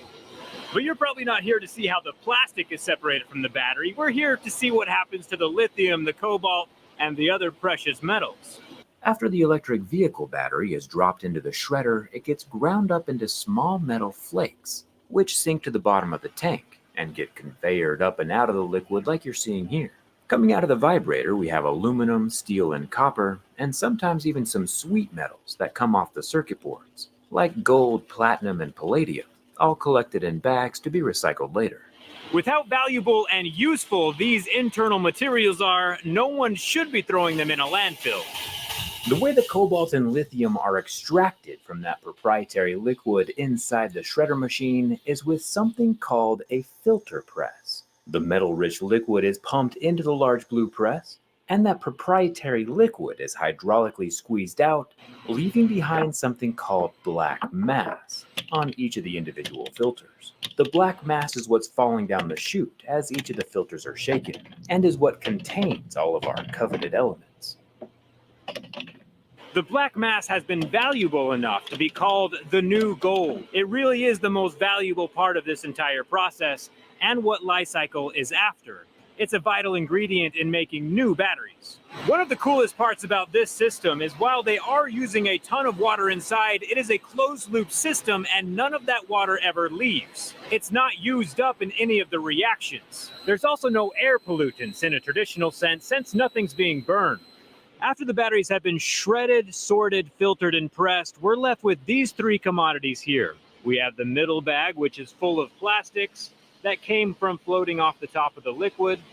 Then over here, we have the aluminum and copper shred, which sank down to the bottom. And lastly, we have our coveted black mass. And this is where we find the cobalt, the lithium, and the nickel. It feels a lot like black mud.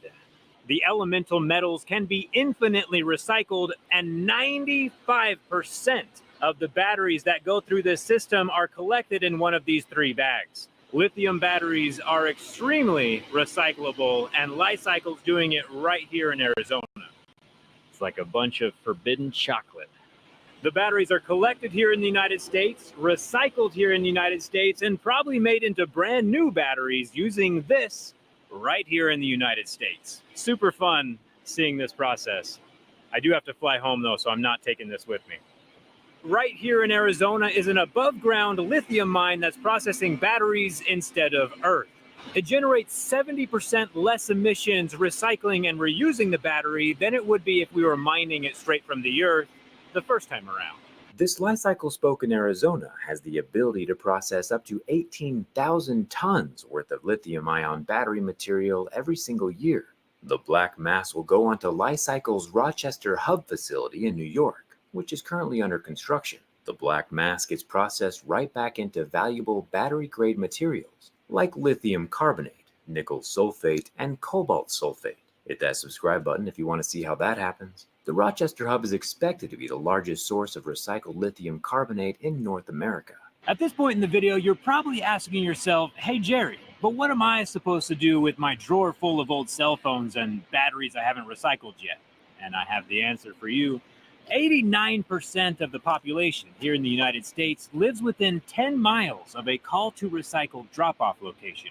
Most often found in Home Depot, Lowe's, Staples, or Office Max, old batteries and cell phones go in and they're shipped to a recycling place just like this, so they can be turned into your next cell phone or next EV. So now if you see someone online suggesting that lithium batteries are thrown into landfills or not recycled, this would be a good video you can share with them. It's a pretty fascinating process. Huge thanks to Li-Cycle for letting us come tour their massive facility. I learned a lot today, and I hope you did as well. Hit that subscribe button if you haven't already. All right, so let me go into this project. Let me play a little bit of this real quick. This project 2.0.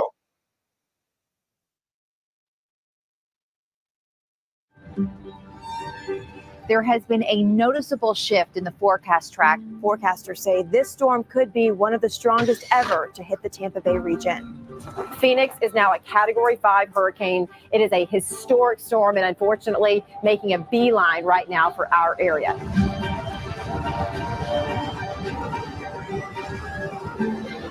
Oh my goodness.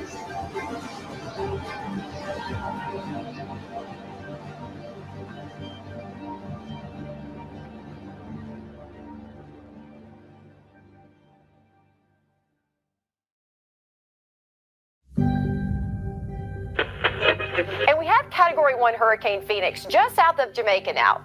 Phoenix is currently expected to make landfall in the Yucatan Peninsula as a Category 2 storm. But of course, always, we are keeping a close eye on this system. There has been a noticeable shift. Look, it's the same date, the 10th of October, same date as today, right?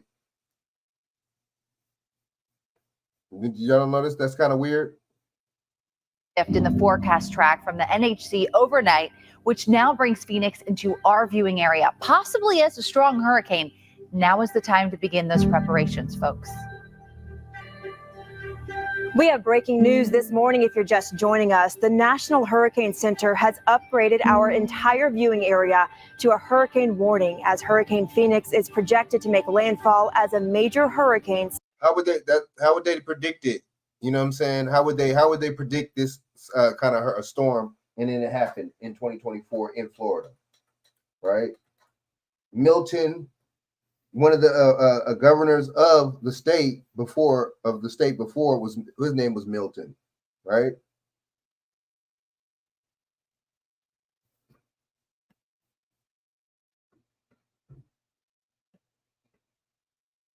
Sometime tomorrow. Mandatory evacuations are in effect for all coastal. How could they predict that? You know, I don't know, man. I'm sorry. Y'all call me because I don't know what people call me whatever they want, but there's no coincidence, though. Regions. Forecasters say this storm could be one of the strongest ever to hit the Tampa Bay region.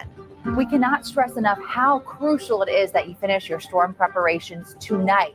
Conditions will deteriorate rapidly tomorrow morning and evacuation routes will quickly become impassable. Please don't take this lightly and heed all evacuation orders. Folks, this is unfortunately the worst case scenario unfolding for the Tampa Bay area. Phoenix is now a Category 5 hurricane with... And then the Category 5 just hit yesterday, right? Come on, man. Sure, really? Maximum sustained winds at 160 miles an hour. The wind gusts up to 200 miles per hour. This is catastrophic. It is a historic storm and unfortunately making a beeline right now for our area. We have a live look right now at North Tampa and Polk Street. I believe this is near Kawa Coffee, and as you can see, the storm surge has completely inundated downtown. Law enforcement now is reporting that all bridges have been cut off by storm surge. We're looking at up to 20 feet of storm surge in some spots. We're trapped on the third floor of the Tampa General Hospital parking garage, and the storm surge is up to the second floor of the hospital. St. Petersburg is essentially an island right now. A viewer from Brooksville is reporting roofs being torn off of businesses there. So this is a very important reminder that this is not just a coastal storm. We are seeing significant wind damage well inland. unbelievable, Gus. You're true. Oh my goodness. Come on, man. You can't predict that. How do you predict that and not be a part of it and you predict that? And then didn't that just something like that just happen today, yesterday? It was a Category 5, wasn't it? Come on, man. You know, lean just hit. Like, oh. The damage this morning is unimaginable. The beaches are essentially gone.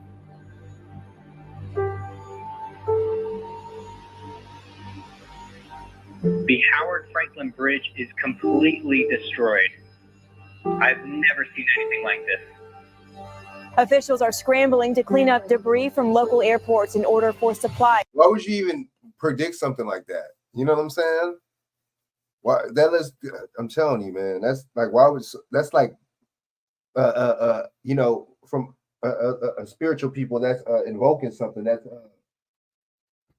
you know what I'm saying? Basically bringing that manifesting it. You know what I mean? Why would you manifest something like that? Unless you're, I don't know. That's weird, man. Oh, quick, for sure, for sure. To be flown in. We are getting reports from Homosassa of residents trapped by downed trees. There's not a single business that we've driven by that doesn't have significant damage. Tampa General Hospital has told us that they are unable to receive any patients after the hospital suffered significant damage from wind and storm surge. And this is all staged too. The level of destruction out here is like is indescribable. Like, how many other things could they stage up like this and make look like a real event?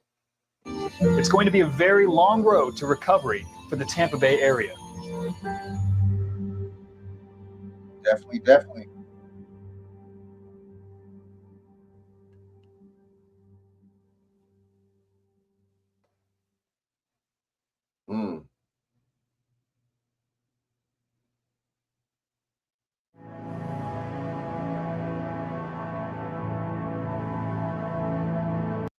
It's fictional, right? So they made this up. It was a simulation.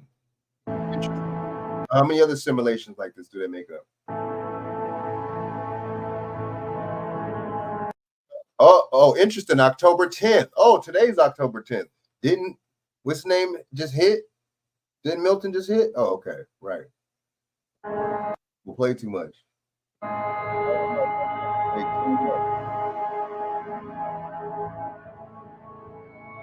How do you predict something like that?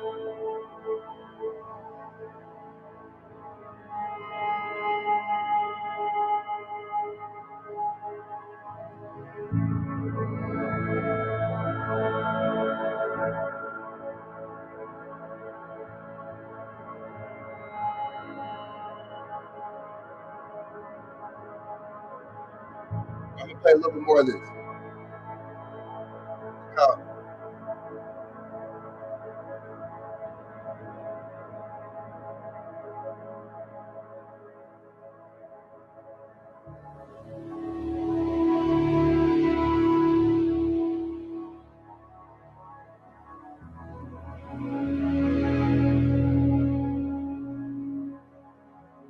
That was some terrifying moments to ride that storm out. I mean, this storm took our family business. It took both of my sons' homes. And look, this is all fake. This is all a simulation. Just imagine this. You, if I didn't say none of this, and if you know what I'm saying, people we watching this and we think this is real. This is not. This is a simulation. These are actors. Just. It took 75% of our community and destroyed all of the structures.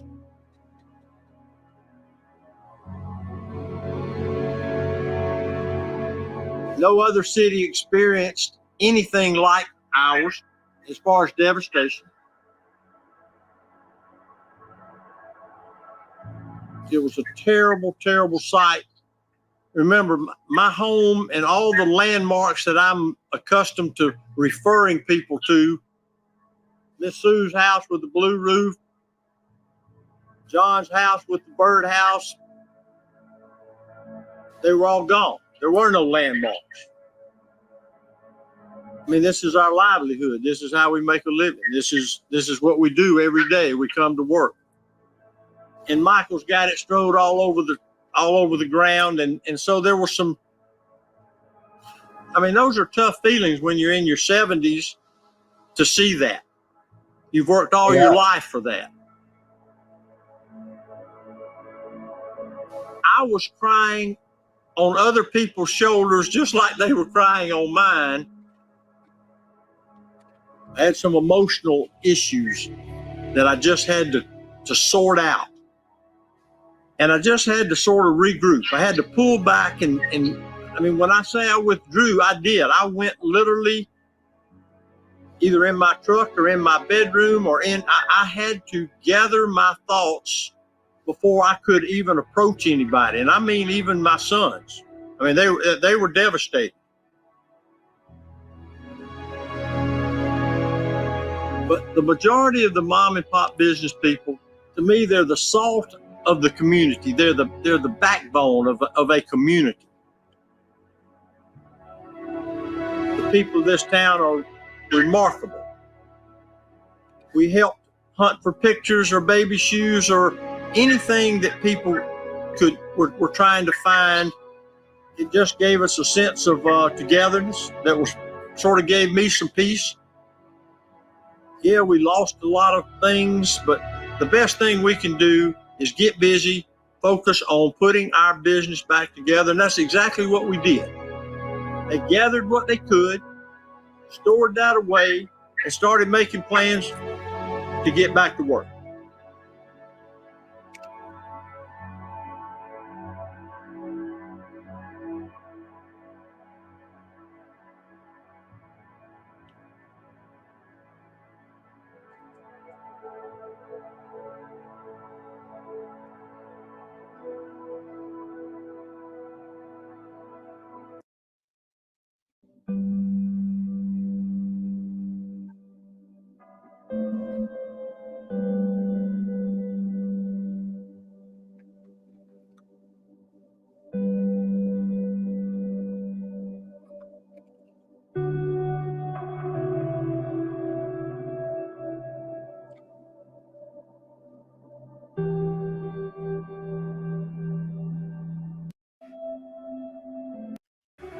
Unbelievable. I mean, my heart just sank because this was our little spot in paradise.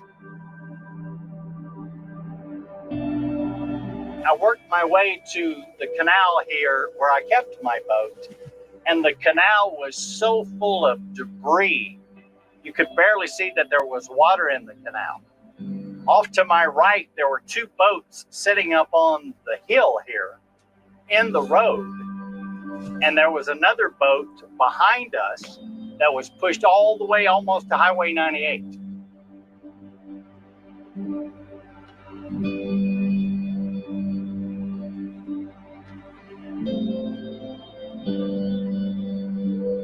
We were helping as much as we could until the day I got a phone call from the boatyard saying, "You've got to come move your boat." And my question was, where am I going to put it? Fortunately for us, Captain Anderson's Pier in Panama City Beach, they had spots, and I was able to move my boat over there, park it, and we could start making repairs to my charter boat.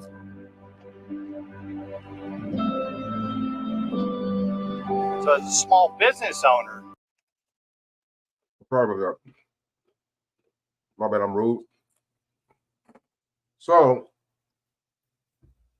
that was just a stimulation. That was just, none of that was real. But the crazy thing about it, a real Category 5 just hit Florida yesterday and today. Wow, interesting. Whoa, what a coincidence, right? All right, that was a dope little what's the name? Y'all check that out. Phoenix, Project Phoenix 2.0 on YouTube. You know what I mean? So I'm gonna go into Zach Hubbard a little bit one more time, a short little video real quick. We got Omar. Welcome back, Truth Seeker. Recall, it's been a year of crazy tornadoes. All parts of the country have seen tornadoes that haven't seen tornadoes before. And you might recall on July 19th, 2024, the 201st day of the leap year, Hollywood put out the movie Twisters Part 2. Or was it just Twisters? Something like that. Funny enough, from that movie coming out to today, the day Milton made landfall, is a span of 83 days later, July 19th to October 9th, a span of 83 days. And remember, in gematria, Milton equates to 83. Again, today leaves 83 days left in the year. They said Milton made landfall at 8:30 p.m. Don't forget, Project Storm Fury went from 62 to 83. That was the military experimenting with hurricanes. That experimentation of 21 years ended in 83. But they're saying Milton spawned 19 tornadoes in Florida today. 19, like how the Twisters sequel came out on the 19th of July. And as we know, that's a chaos number. And that is the agenda, order out of chaos. But I just wanted to point that out. Another 83 fits in with the tornado ritual. And again, in light of that movie coming out on July 19th, the 201st day of the leap year, don't forget that in gematria, weather control equates to 201, just like the Jesuit order. And don't forget that Lyndon Johnson said, who controls the weather controls the world, 201 days after JFK died at Jesuit University Holy Cross on June 10th, 1964. And then shout out to Gary, who sent me new information today that there was a Jesuit priest in 1772 who wrote about his ambitions to control the weather for military advantage at some point. Again, the Jesuits, they are an ambitious order. They were big dreamers, big visionaries, and you're looking at the results of it yet again today. Until next time. Get more from your tax pro and spend less.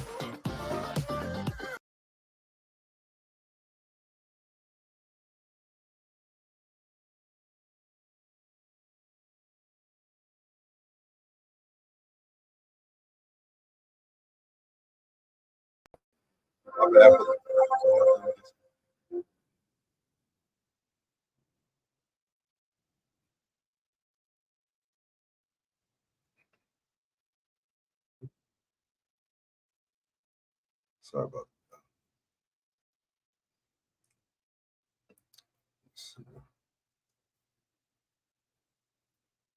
Oh, she just died too. I peeped that.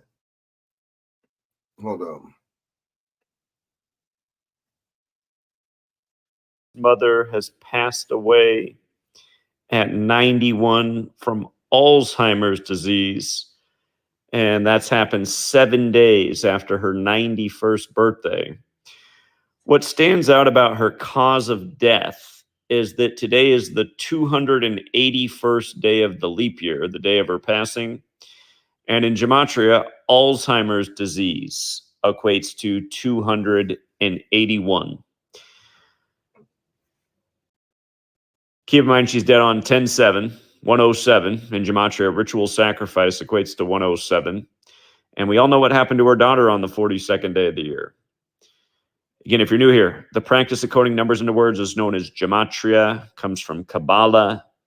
There's a song out there called Gematria, the Killing Name. There's another song out there called Murder by Numbers by the Police, where killing's as simple as A, B, C is 1, 2, 3. And again, nobody's going to question the death of a 91-year-old woman.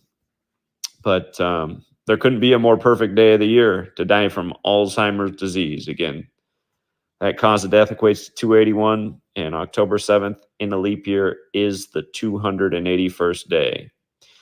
One other thing that's noteworthy is, of course, today leaves 85 days left in the year. We talked about what they did to R. Kelly today in a very Jesuit ritual, just like he was sentenced to prison in a very Jesuit ritual. And keep in mind, Jesuit equals 42, like with what happened to Whitney. But the formal title of the Jesuits is Society of Jesus, which equals 187. Sissy Houston also equates to 187.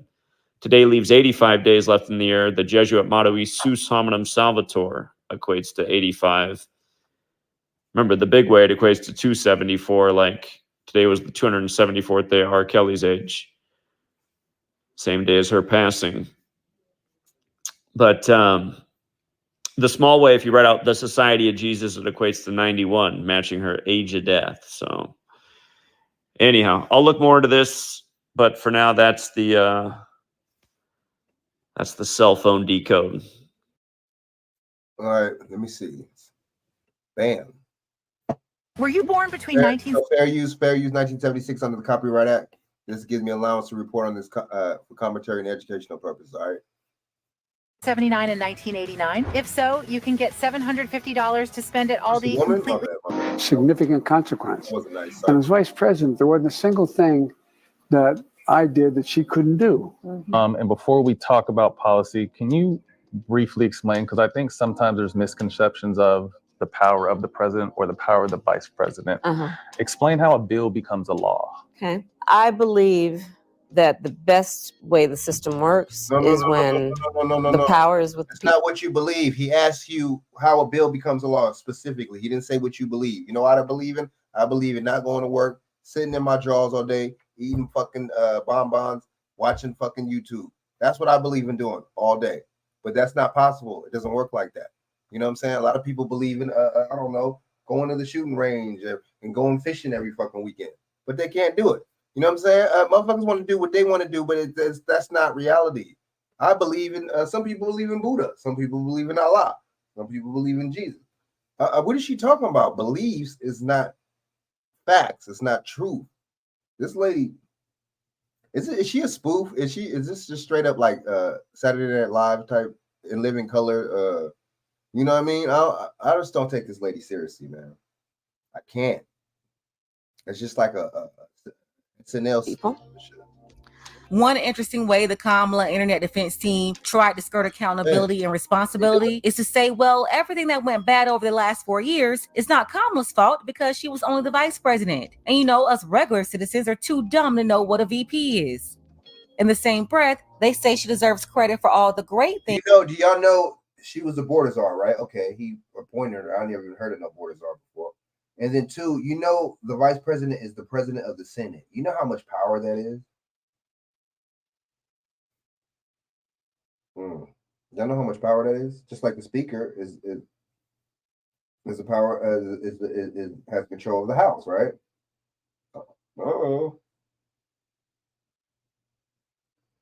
What's wrong with us, man? I mean, like, I know they don't teach civics no more, but I think what it is, I think we got it's just we're so comfortable and so used to being entertained and just entertainment 24/7 that we're not, when it comes out of something like it's like it reminds us of doing homework in school or something. I don't know. I'm just doing a little bit of research, just a little bit. Things that happen. She didn't answer the question. Damn, she be dodging. She good. She should. You know what? She should be a motherfucking. She should play in the NFL. She dodges real good. Over the last 4 years, which again is interesting because we can't hold her accountable for anything bad, but we need to praise her for anything that went well. Because as VP, she was in on the decision making, the last person in the room on all major issues. When she went on all the smoke with Beavis and Butthead of the NBA Circa 2000, Matt Barnes tried to take accountability away from her and instead placed responsibility on Congress. Without one explaining the power of the executive branch and how they got things done through executive orders, every decision is not on Congress. The president and his cabinet, they make major decisions. And the second person in charge is Kamala Harris. She also didn't explain how she's a tie vote in major legislation like the Inflation Reduction Act that's responsible for drastically increasing inflation. She didn't explain that as the VP of the United States, she's got another role as the president of the U.S. Senate. Yeah, that gave her the last word, the last vote on major tie-breaking decisions in Congress. No, she didn't explain the authority that Biden gave her over the border. Remember, in 2021, he appointed her to be over the border. Look how that turned out. She was also supposed to be over police accountability and police reform. She did nothing there either. And we could never forget she was the last person in the room with Biden on Afghanistan. And not just on that situation, but all major issues that Biden faced. She was his partner right there with him, and they made those decisions. Horrible. I gotta go, please. I know. Please tell me. I said I'd take a couple questions. All right, you're the last. I think she's increasing her credibility. Take some more. Toulouse, you're going to be the last one. Thank you, Mr. President. Thank you for spending some time here with us. There have obviously been a. Why does his skin look like that? This motherfucker look like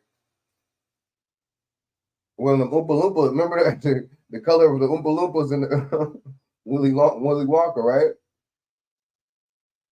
This nigga dyed his skin cinnamon. Cinnamon dye. My nigga got the cinnamon complexion and shit. That shit is burnt. My dude got the fucking apricot fucking dye and shit.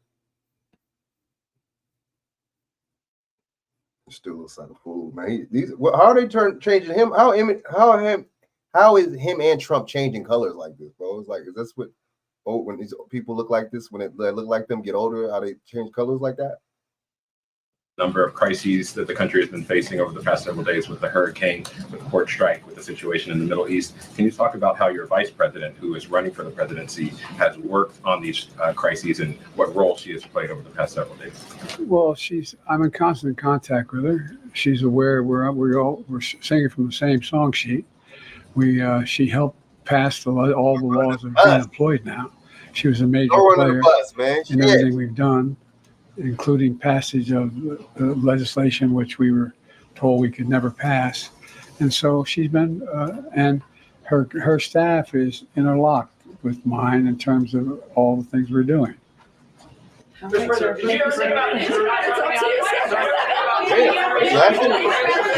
Significant consequence. And as vice president, there wasn't a single thing that I did that she couldn't do. And so I was able to delegate her responsibility on everything from foreign policy to domestic policy.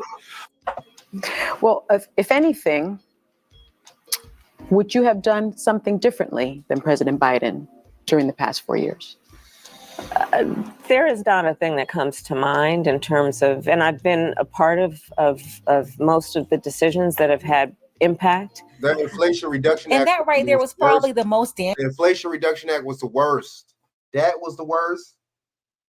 The Asian hate crime was the worst. That the police and George Floyd Policing Act that didn't get passed.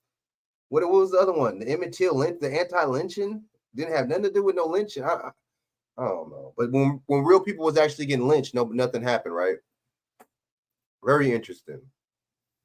I mean, need I say more? You know what I'm saying? Giving the police $20 million of COVID release funding? Wow, I don't know, man. This administration, the inflation, oh man, dude. The Build Back Better flop. Damaging. How are you running as a change candidate when you're admitting that you wouldn't change anything from the last 4 years? The last 4 years where Biden said there was nothing he could do that you couldn't do. And as vice president, there wasn't a single thing that I did that she couldn't do. No, he didn't tie you up and exclude you from decisions. He said he gave you authority by delegating power to you over both foreign and domestic issues. And so I was able to delegate her responsibility on everything from foreign policy to domestic policy. Basically, having Kamala after Biden is more of the same. It's not different. He also said that you're performing singing from the same song sheet. She's aware we're singing from the same song sheet. Which would explain why it took her 2 months to put up policies on her website, only for us to find out majority was a direct copy and paste from Joe Biden's website. Remember when it was exposed that Kamala's site contained metadata linked to Biden's site? She couldn't even come up with her own plan. Her plan is Joe Biden's plan, and his agenda is the same as Barack Obama's. They've been trying to fool everybody, running around for 3 months, acting like the city girl president is new and fresh, a brand new person, a fresh face, talking about how they have to get her to the White House when she's already there and been there for nearly 4 years. But our supply chains have now improved. and prices are still too high. A loaf of bread costs 50% more today than it did before the pandemic. Ground beef is up almost 50%. You know, because of y'all policies. Are you going to do to fix this problem with inflation? Right, thank you. So stupid, she don't even know what she's saying. Well, let's start with this. Prices have gone up, and families and individuals are dealing with the realities of that bread costs more, that gas costs more. And we have to understand what that means. That's about the cost of living going up. That's about having to stress and stretch limited resources. That's about a source of stress for families that is not only economic, but is on a daily level, something that is a heavy weight to carry. I would argue we're not really thriving right now. This inflation, which by the way was brought to us by Kamala Harris, has really slowed down people from being able to excel. By Kamala? Yes. Vice president. Oh, Charlemagne. It's still the president. Charlemagne, listen, man. When Joe Biden wanted to do his American Rescue Plan, Kamala Harris was the tie-breaking vote in the United States Senate. She broke the tie that started this inflation that has hurt so many people in our country. Everybody listening to your show. It's not true?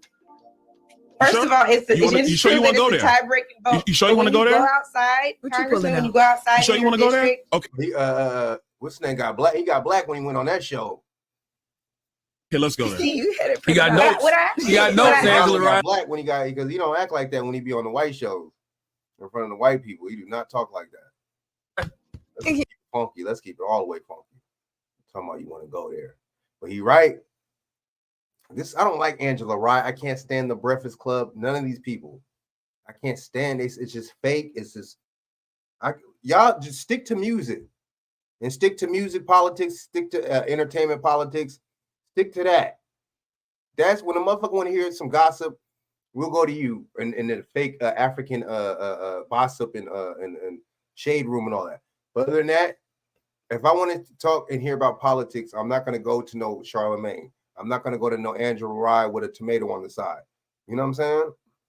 That's fine. I have notes too. I'm gonna give it to Charlemagne. I have today I'm gonna give it to Charlemagne. is that on every question I've asked, because Angela, for every infrastructure project in your community, you can go to should go out and thank Joe Biden and Kamala Harris and the Congress that voted for the American Rescue Plan. Angela, that's what should be happening. Larry Summers wrote an op-ed back in 2021. Larry Summers was a Treasury Secretary for Bill Clinton. He was an economic advisor to Barack Obama.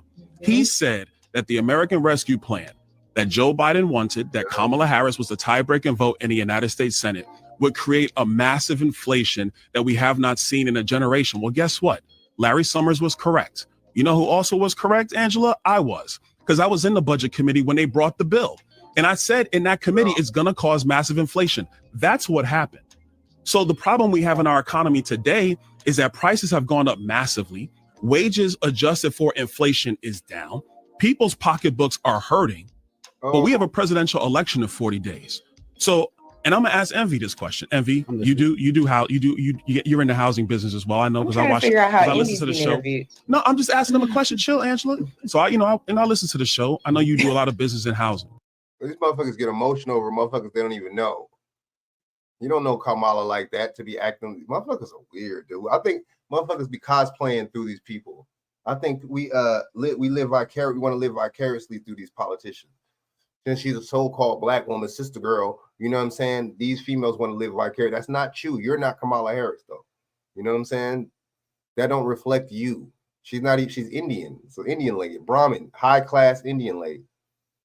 Don't you know they got a class system in India? If you dark, they don't mess with you. You like cast it out to the outcasts, to the people that got leprosy and shit, fucking flesh-eating diseases and shit. Come on, man. Would you hire somebody that broke up stuff in one of your houses to fix the other houses? Look. Exactly. I learned that type of shit in the 4th grade about that caste system India bullshit. So come on, dude. Y'all don't know about that? That's elementary school type shit. Broke the economy. Really? I'm not going to do this morning, Byron. Why are you not going to do this, Angela? Because I'm bringing facts. Hold on now. So now I'm bringing facts and you don't want to do it no more? Come on now, Angela. That's not right. Praying mantis. She's looking like a praying mantis, don't she? Oh, praying mantis looking broad. I thought we were going to have a fact-based conversation. I want to have a fact-based conversation. One of the motherfucking praying mantis. Y'all know what them bugs? Yeah, not emotions, just real facts. Biden admitted that he's given her authority to make things happen. How do you think we got millions on top of millions of immigrants running into the country? They both allowed this. How do you think the AAPI community got record investment from the Biden-Harris administration? No other administration in history gave more money to the Asians than Biden-Harris. Yeah, that's the help they got outside of those bills. And she did it without Congress. Kamala the cosplaying chameleon, she made sure she was in there looking out for her people while telling Black people she wasn't doing anything for us. So I'm not going to sit here and say I'm going to do something that's only going to benefit Black people. No. $26 billion alone in 2023 from just 2 programs that Kamala was overseeing. This is the money that went specific billion to these Asians, not million. Damn, was she gonna do something specifically for Asians? Yeah. You know what I'm saying? That's crazy, yo. That's why I don't want to hear it. I don't want to hear it. It's Black people talking all the main stuff. Black people, the main ones sticking up for her. The main race people. To the men and the women. API community. But what did we get? Nothing but inflation. How about don't vote for none of them? How about that? Motherfuckers act like they're playing Russian roulette or something. Don't vote for neither. You're a grown person. Don't vote for none of them. If you don't want to participate, don't. I don't get this shit. Like, and it's like family that'll pressure you. Like, what? Prices and low home. You don't know these motherfuckers. Home affordability. Let's go ahead and get the conversation started. Let me know what you think about this below. Oh boy.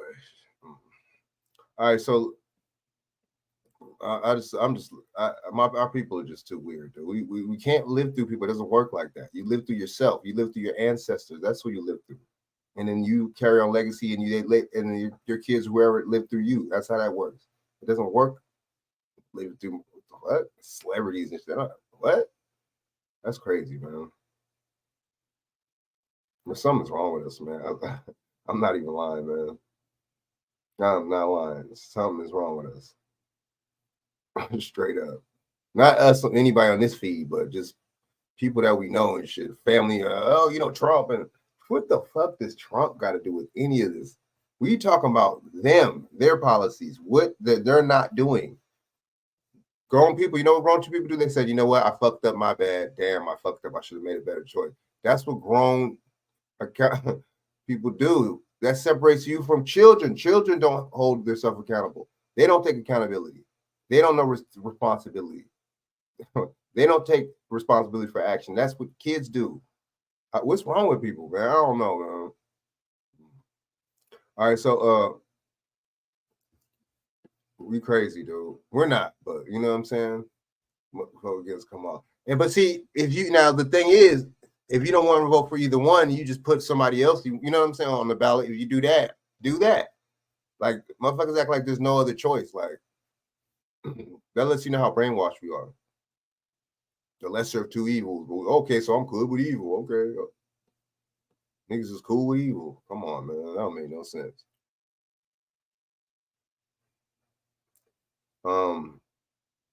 Yeah, this, so prayers and prayer goes out to the people from the survivors of Helene and Milton, you know what I'm saying? So I got some more stuff, man. I ain't done. I got a little bit more stuff and I'm gonna get off here. All right, so we got. Yeah, that Kamala Harris the interview was just ridiculous last night. And see, I like how the brother, when you got a man asking questions, it might be a little different. Somebody that's not in your sorority asking you questions.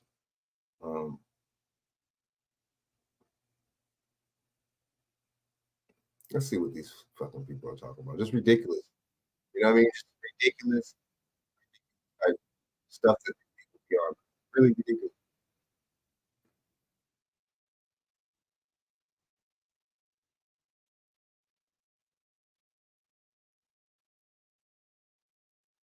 I was one of those who thought, oh, yes, America's racist. That's why Barack Obama was opposed. Now America's sexist. They didn't want a woman in president. I legitimately believed that people were just too sexist to vote for a woman. Do you remember the Pantsuit Nation? This was a 3 million person Facebook group that supported Hillary Clinton through the lens of feminism in the 2016 election. I did join this Facebook group and I watched how people told each other that Hillary's failures were due to sexism and that Trump voters. See, if you're a Republican, see these women, you got to watch out for these European, European and then the conservatives. You got to watch out because they talk double talk and they talk a bunch of bullshit. They don't know what they're talking about. A lot of them don't know the Constitution. Why would you be on any kind of feminist movement if you're a conservative? That does not, don't even match. You know what I'm saying? If you're a conservative, you're right, leaning, thinking, any of that, that don't make sense. You know what I'm saying? That's why the feminists always went after the liberals, the Democrats, the black, so-called black women, because they know black women got tricked and black men got tricked into voting Democrat. Real stupid ass voting rights act in a civil rights act. Acts are not law. An act is not a law. All right.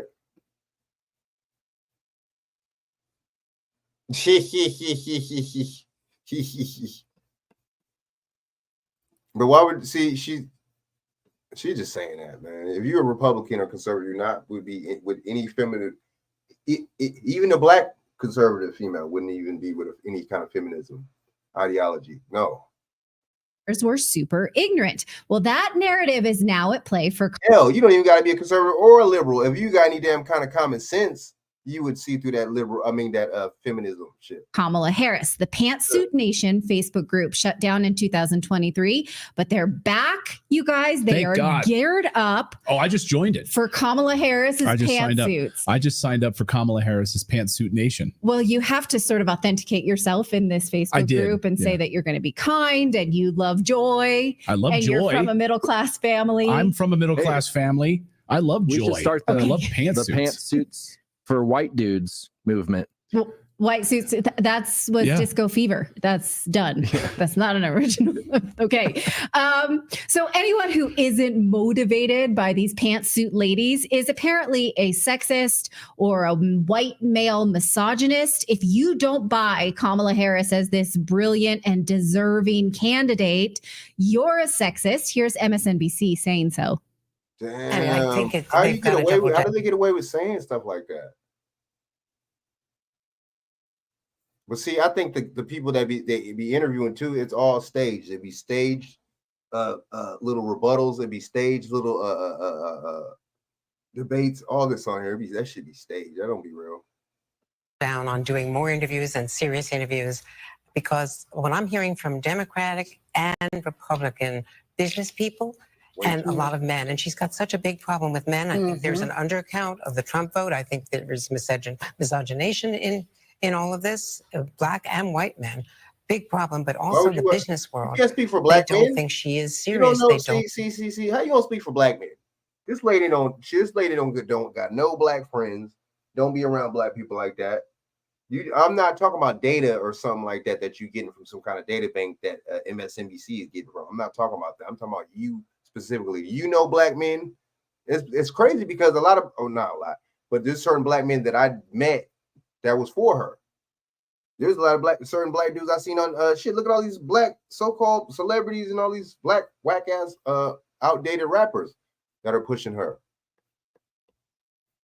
You got Luke pushing her. Oh, I'm supporting Kamala. Luke from 2 Live Crew. Luke, the one that basically the cats that started twerking, like they started having females pop. That Luke. Okay, right. I don't think she's a heavyweight, and a lot of this is gender. But she's got to be more specific about her economic plan. She's not even just that. She don't speak to the media. Hold a minute. She don't speak. Look at she act like she act like? She act like somebody that owes you money. Kamala Harris act like somebody, I swear. Kamala Harris act like somebody that owes you money. She be ducking and dodging. She be evasive. You ask her something direct, she say something completely different. Don't have nothing to do with what you asked her. It's like she act like she want to disappear. As soon as man, she had like a drunk uncle or something, man, like a drugged out man uncle, bro. She man, you know what's crazy? They got our minds so much to the point where we can't see it. This is the character that she's showing, and we can't see it. Like people show you by the action.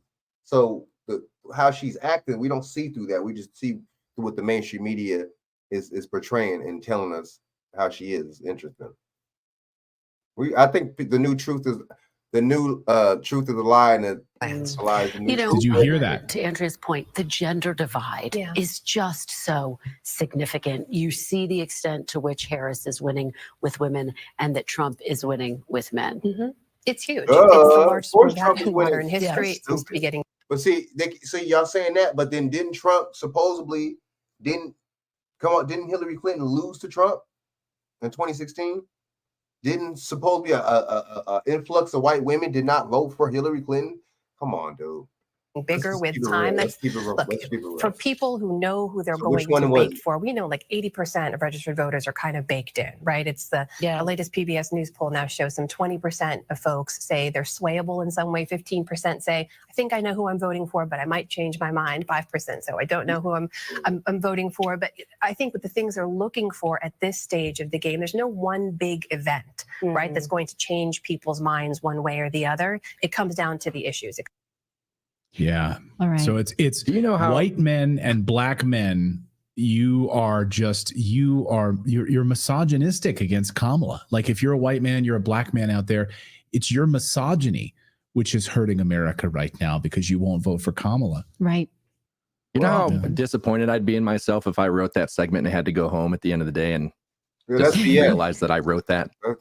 I don't think that was written. I think that was off the cuff. That's how they feel that way. There's no writing involved in that. That's how they all feel and talk amongst each other. Right. Well, I would say this is sexism because they are pointing out how the business world doesn't take her seriously because she has no policy of substance, but the opposition to her is sexism. She don't have no policy. So the opposition, though, could also be the very thing that they just listed. So isn't it sexist to excuse her for that because she's a woman? I would say that's sexist. No one should get a pass for not having done the homework, not having an actual plan, but just being put in the seat because they're a woman. They're arguing that she should not be pushed on substance because she's a woman, which is sexist. Now, if the Democrats who want so badly to bring back identity politics, but it's a losing argument. Now, over the weekend, Elon Musk campaigned with Donald Trump, and this is the kind of rhetoric we saw from a Democratic strategist who hit with a tweet that has over 12 million views so far, saying that between Elon Musk and Trump, they have 17 children with 16 different women between the two of them. Well, if you said that about a woman, clearly that would be sexist, right? So isn't it sexist to say this about men or anyone based on their gender? And what's the point here? Is she saying that they're Elon Musk is not a political figure, so who cares about that? So and then Donald Trump on the other hand, who cares that he has a lot of kids? Who gives a fuck? And Kamala Harris is the one that don't have no kids, but then she's telling her women, she's pushing women to for the to lead their babies. Okay, makes sense. Promiscuous, because I thought the freedom to be promiscuous was one of the Democratic Party's main talking points of the campaign. Or are they upset that none of those babies were aborted because that's their main thing? I think they're most upset. Yeah, 17 children. That's the part that really they're like, the Malthusian effort to, get rid of children and really, really control population control in the United States. Like they're upset. They're upset most about the children part of it. Possibly, but you can't have reverse sexism. Sexism is sexism. So you're hitting out about somebody's parentage of children. If you were to say that about a woman, we would call it sexism. So it still is, even though it's about masculinity. Now, it's not really about masculinity. It's about a type of masculinity they don't like. For instance, last week, Politico took issue with JD Vance's beard They're saying it's too aggressive. It's an opposition to feminist ideals, they say. Okay, think about that for a second as you read this, that it conveys aggression and opposition to feminist ideals. Feminism. Actually, yes, it does. No, wait, let me finish this point. Okay. Feminism is about the freedom to do whatever you want with your body. So by definition, a feminist cannot say a damn thing about a man's beard. That's anti-feminist. Do you not see the contradiction? Now, I have brought up many times that it looks like he wears eyeliner because he has that beautiful contouring of his eyes. Philip has always said that that's okay. That's the way it's got to be. If he's wearing eyeliner, that's fine. Or if he just has those beautiful I don't think he's lined. wearing eyeliner. I don't think he, and Clayton doesn't wear mascara either. He just has naturally long lashes. That's just kind of the way it is. And us women can be jealous about it. But that's what masculinity looks like. It has various forms. So they're saying that the beard and parenting children are the wrong flavor of masculinity. But Democrats want to have this conversation about masculinity, but then not have it because the Democratic stars who are men are hardly winners in this category. Admittedly, I'm going to give Tim Walz a point for being avuncular, because I think he's got that going for him. But who else do they have that represents masculinity? Well, they have Barack Obama. Yes, he's cool. He also is a murderer. They have Joe Biden, who has credible accusations of sexual assault. They have Bill Clinton. They're still dragging him out after they water him like a plant. Many credible accusations of sexual assault, plus Epstein patronage. And now they have... Who is this guy? Doug Emhoff. He's the second spouse. Second gentleman, first gentleman, whatever you call gentleman. I was going to say wife, husband of Kamala Harris, who has credible accusations of him assaulting his girlfriend, actually several girlfriends, and impregnating a nanny during his marriage. But yet still they're trying to build him up as this gold standard of supportive husband, as a redefinition of masculinity. Watch MSNBC's Jen Psaki just kind of gush all over his supportive husband role. Important part, an interesting part of how people have talked about your role here is how your role has reshaped the perception of masculinity. And I'm not sure you planned on that, but you are an incredibly supportive spouse. Has that been an evolution for you? And do you think that's part of the role you might play as first gentleman? It's funny. I've started to think a lot about this. I've always been like this. My dad was like this. And to me, it's...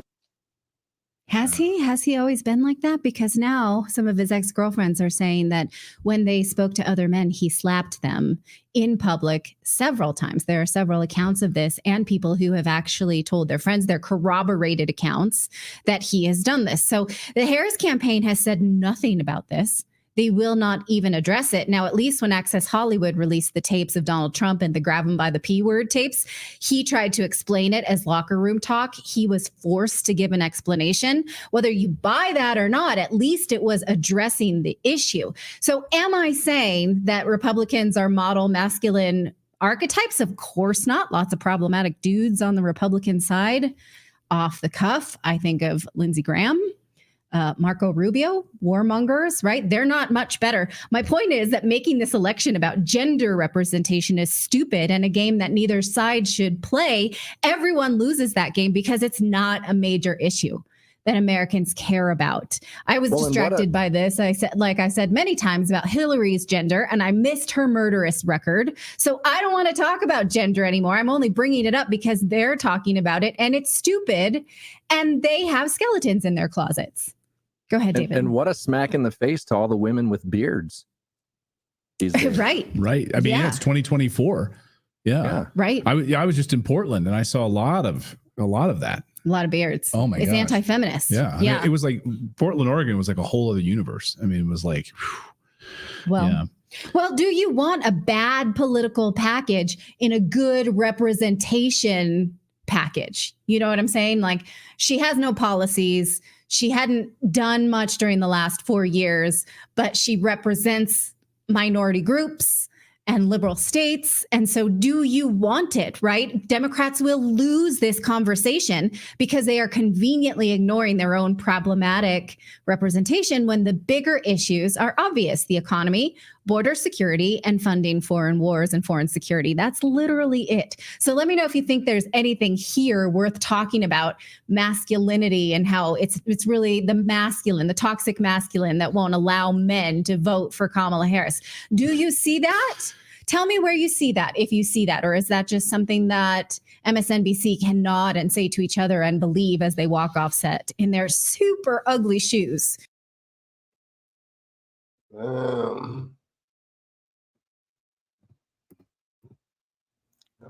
Democrats' big, beautiful blue wall might be crumbling. Axios out with a new piece on how Kamala's electoral college firewall is slipping away. It says, quote, top Democratic politicians and operatives tell us the vital states of Wisconsin, Michigan, and Pennsylvania are getting tougher for Vice President Harris and the party's Senate candidates. Democrats also say that Kamala's media blitz was a dud. Turns out chugging brews with Colbert and helping Howard Stern cope with his Trump derangement syndrome didn't help move the needle. And even the Democrats' hype man, James Carville, is sounding worried. Listen. Only thing I feel is the election's coming November 5th. And I'm scared to death, and I'll get a time to, obviously. You're not in a reflective mood. Not in a particular reflective mood right now. I'm very, very concerned about What does Harris need to do with the month left? They need to be sharp. They need to be aggressive. They need to stop answering questions and start asking questions. You'd like to see her do more press conferences? I'd like her to put more things in play. All right. I want to go to Jessica first because it seems like this is an emotional issue for you. But I'm going to go to Greg instead. Greg, I want you to just ponder everything you just heard, Jessica. How concerned are the Democrats really, or is this just typical Democrats freaking out? I do think that you're seeing evidence of the media slowly turning on Harris because not of her politics or her lack of policies, it's that she appears to be losing. So it's like, that's a different kind of political analysis. It's not like they're equally critical of Trump and Harris. When they criticize Trump, it's because they want him to lose. When they criticize Harris, it's because she's losing. Ooh, that's a good point. Facts. I agree. Even though I don't like that, can't stand that cat in that show. But that is a fact. I agree. Facts. So what's going on in New York? You know what I'm saying? What is going on out here? We ain't talking about this like this in this. Honestly, we should have used a condom, but we got distracted. Honestly, we've been together for a while, so Getting An attack on Manhattan's Upper East Side.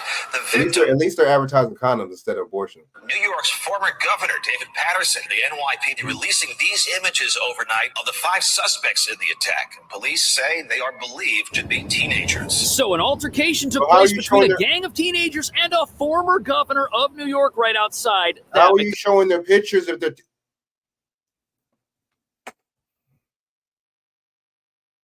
How are you showing any kind of pictures or any kind of description like that if they're teenagers? You're not allowed to show any kind of minors pictures or anything like that on the news or any kind of pictures or anything like that.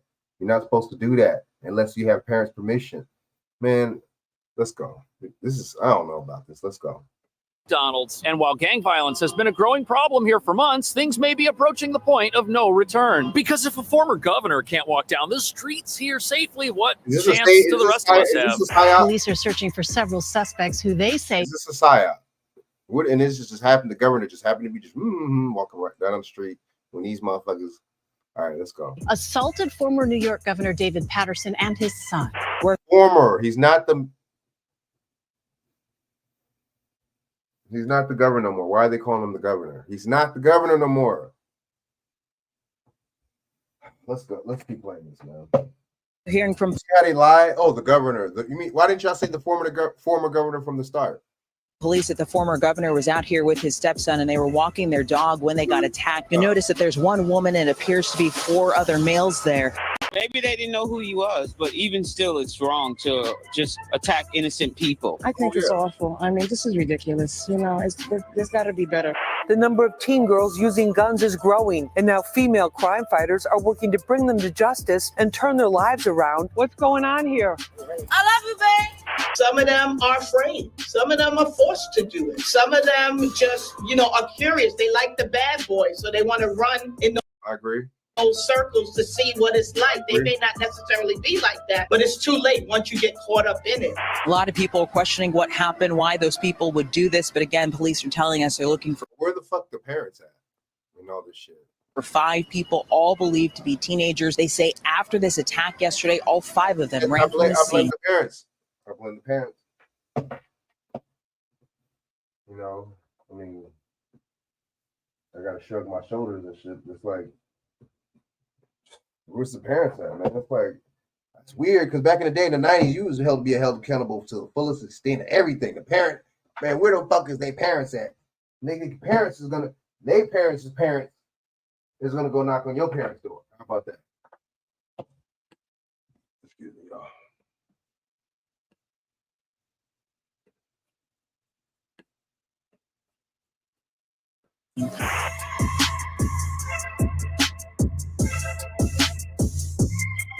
So 2 teens have been arrested in what many are calling a gang-related altercation with a former governor. But what nobody's talking about is that teenage gang activity, it's the next logical step down the road of lawlessness being paved by our justice system, which has had no problem tolerating adult gang violence for quite some time at levels that just seem to be getting... No, that's not true. I don't agree with that because they had stop and frisk and all that, and they had all types of shit. You know what I'm saying? When Giuliani and when Bloomberg was the mayor, that shit was not good for black people, and that shit was down.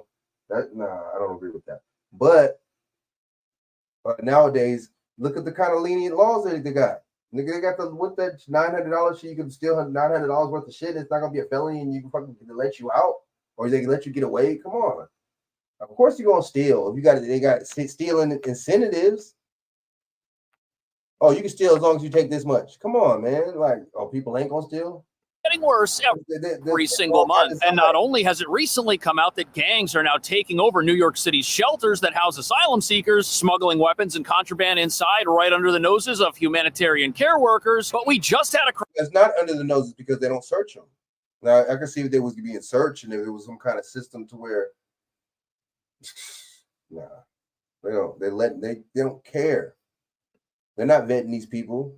Crime wave of gang-related attacks in Central Park, where robberies are now up 104% this... I don't believe that. So there has to be a robbery every fucking minute, every second in Central Park. Why would the statistics? Honestly, now I'm thinking from a thinking man's point, a thinking man's perspective. If the statistics were that bad, why would people even be in Central Park still?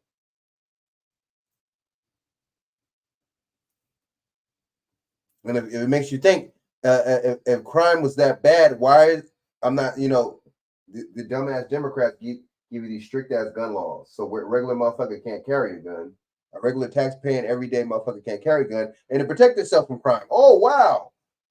This year, a mind-blowing statistic and what many criminal sympathizers love to tell us is the safest big city in America, where critics say unreported and unprosecuted crime, which gets swept under the rug, is how New York earns that bragging right, even though assaults here are up 40% over the last 5 years. But the real reason all this gang violence is happening, sparing not even former leaders of our state, is because we live in a no-consequences environment, where those arrested for assaulting others are typically released, even if caught with illegal weapons. Plus, an environment that gives every criminal a get-out-of-jail-free card will predictably be a place that lends itself to the formation and growth of gangs, something that's now affecting these new Democrats. They never used. And then Eric Adams, how you the mayor and you have lenient laws like that on the books, and you used to be a damn cop.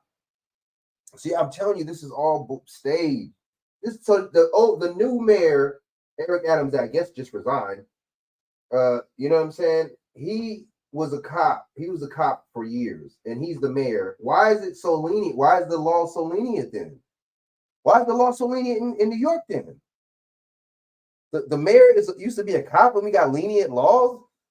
Does this make sense what I'm saying, y'all, or what? Members of our society who are so young they have no idea how the mistakes they're making today might completely destroy their futures. And that's why, as you're about to see, they're not afraid of anyone, not even a former governor of our state.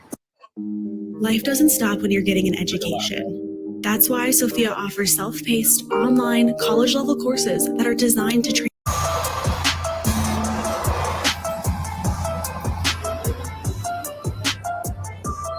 So this right here is the McDonald's where the former governor of New York and his stepson had an altercation with teenage gangsters that led to them visiting the ER. Luckily, how do we know they're gangsters, though?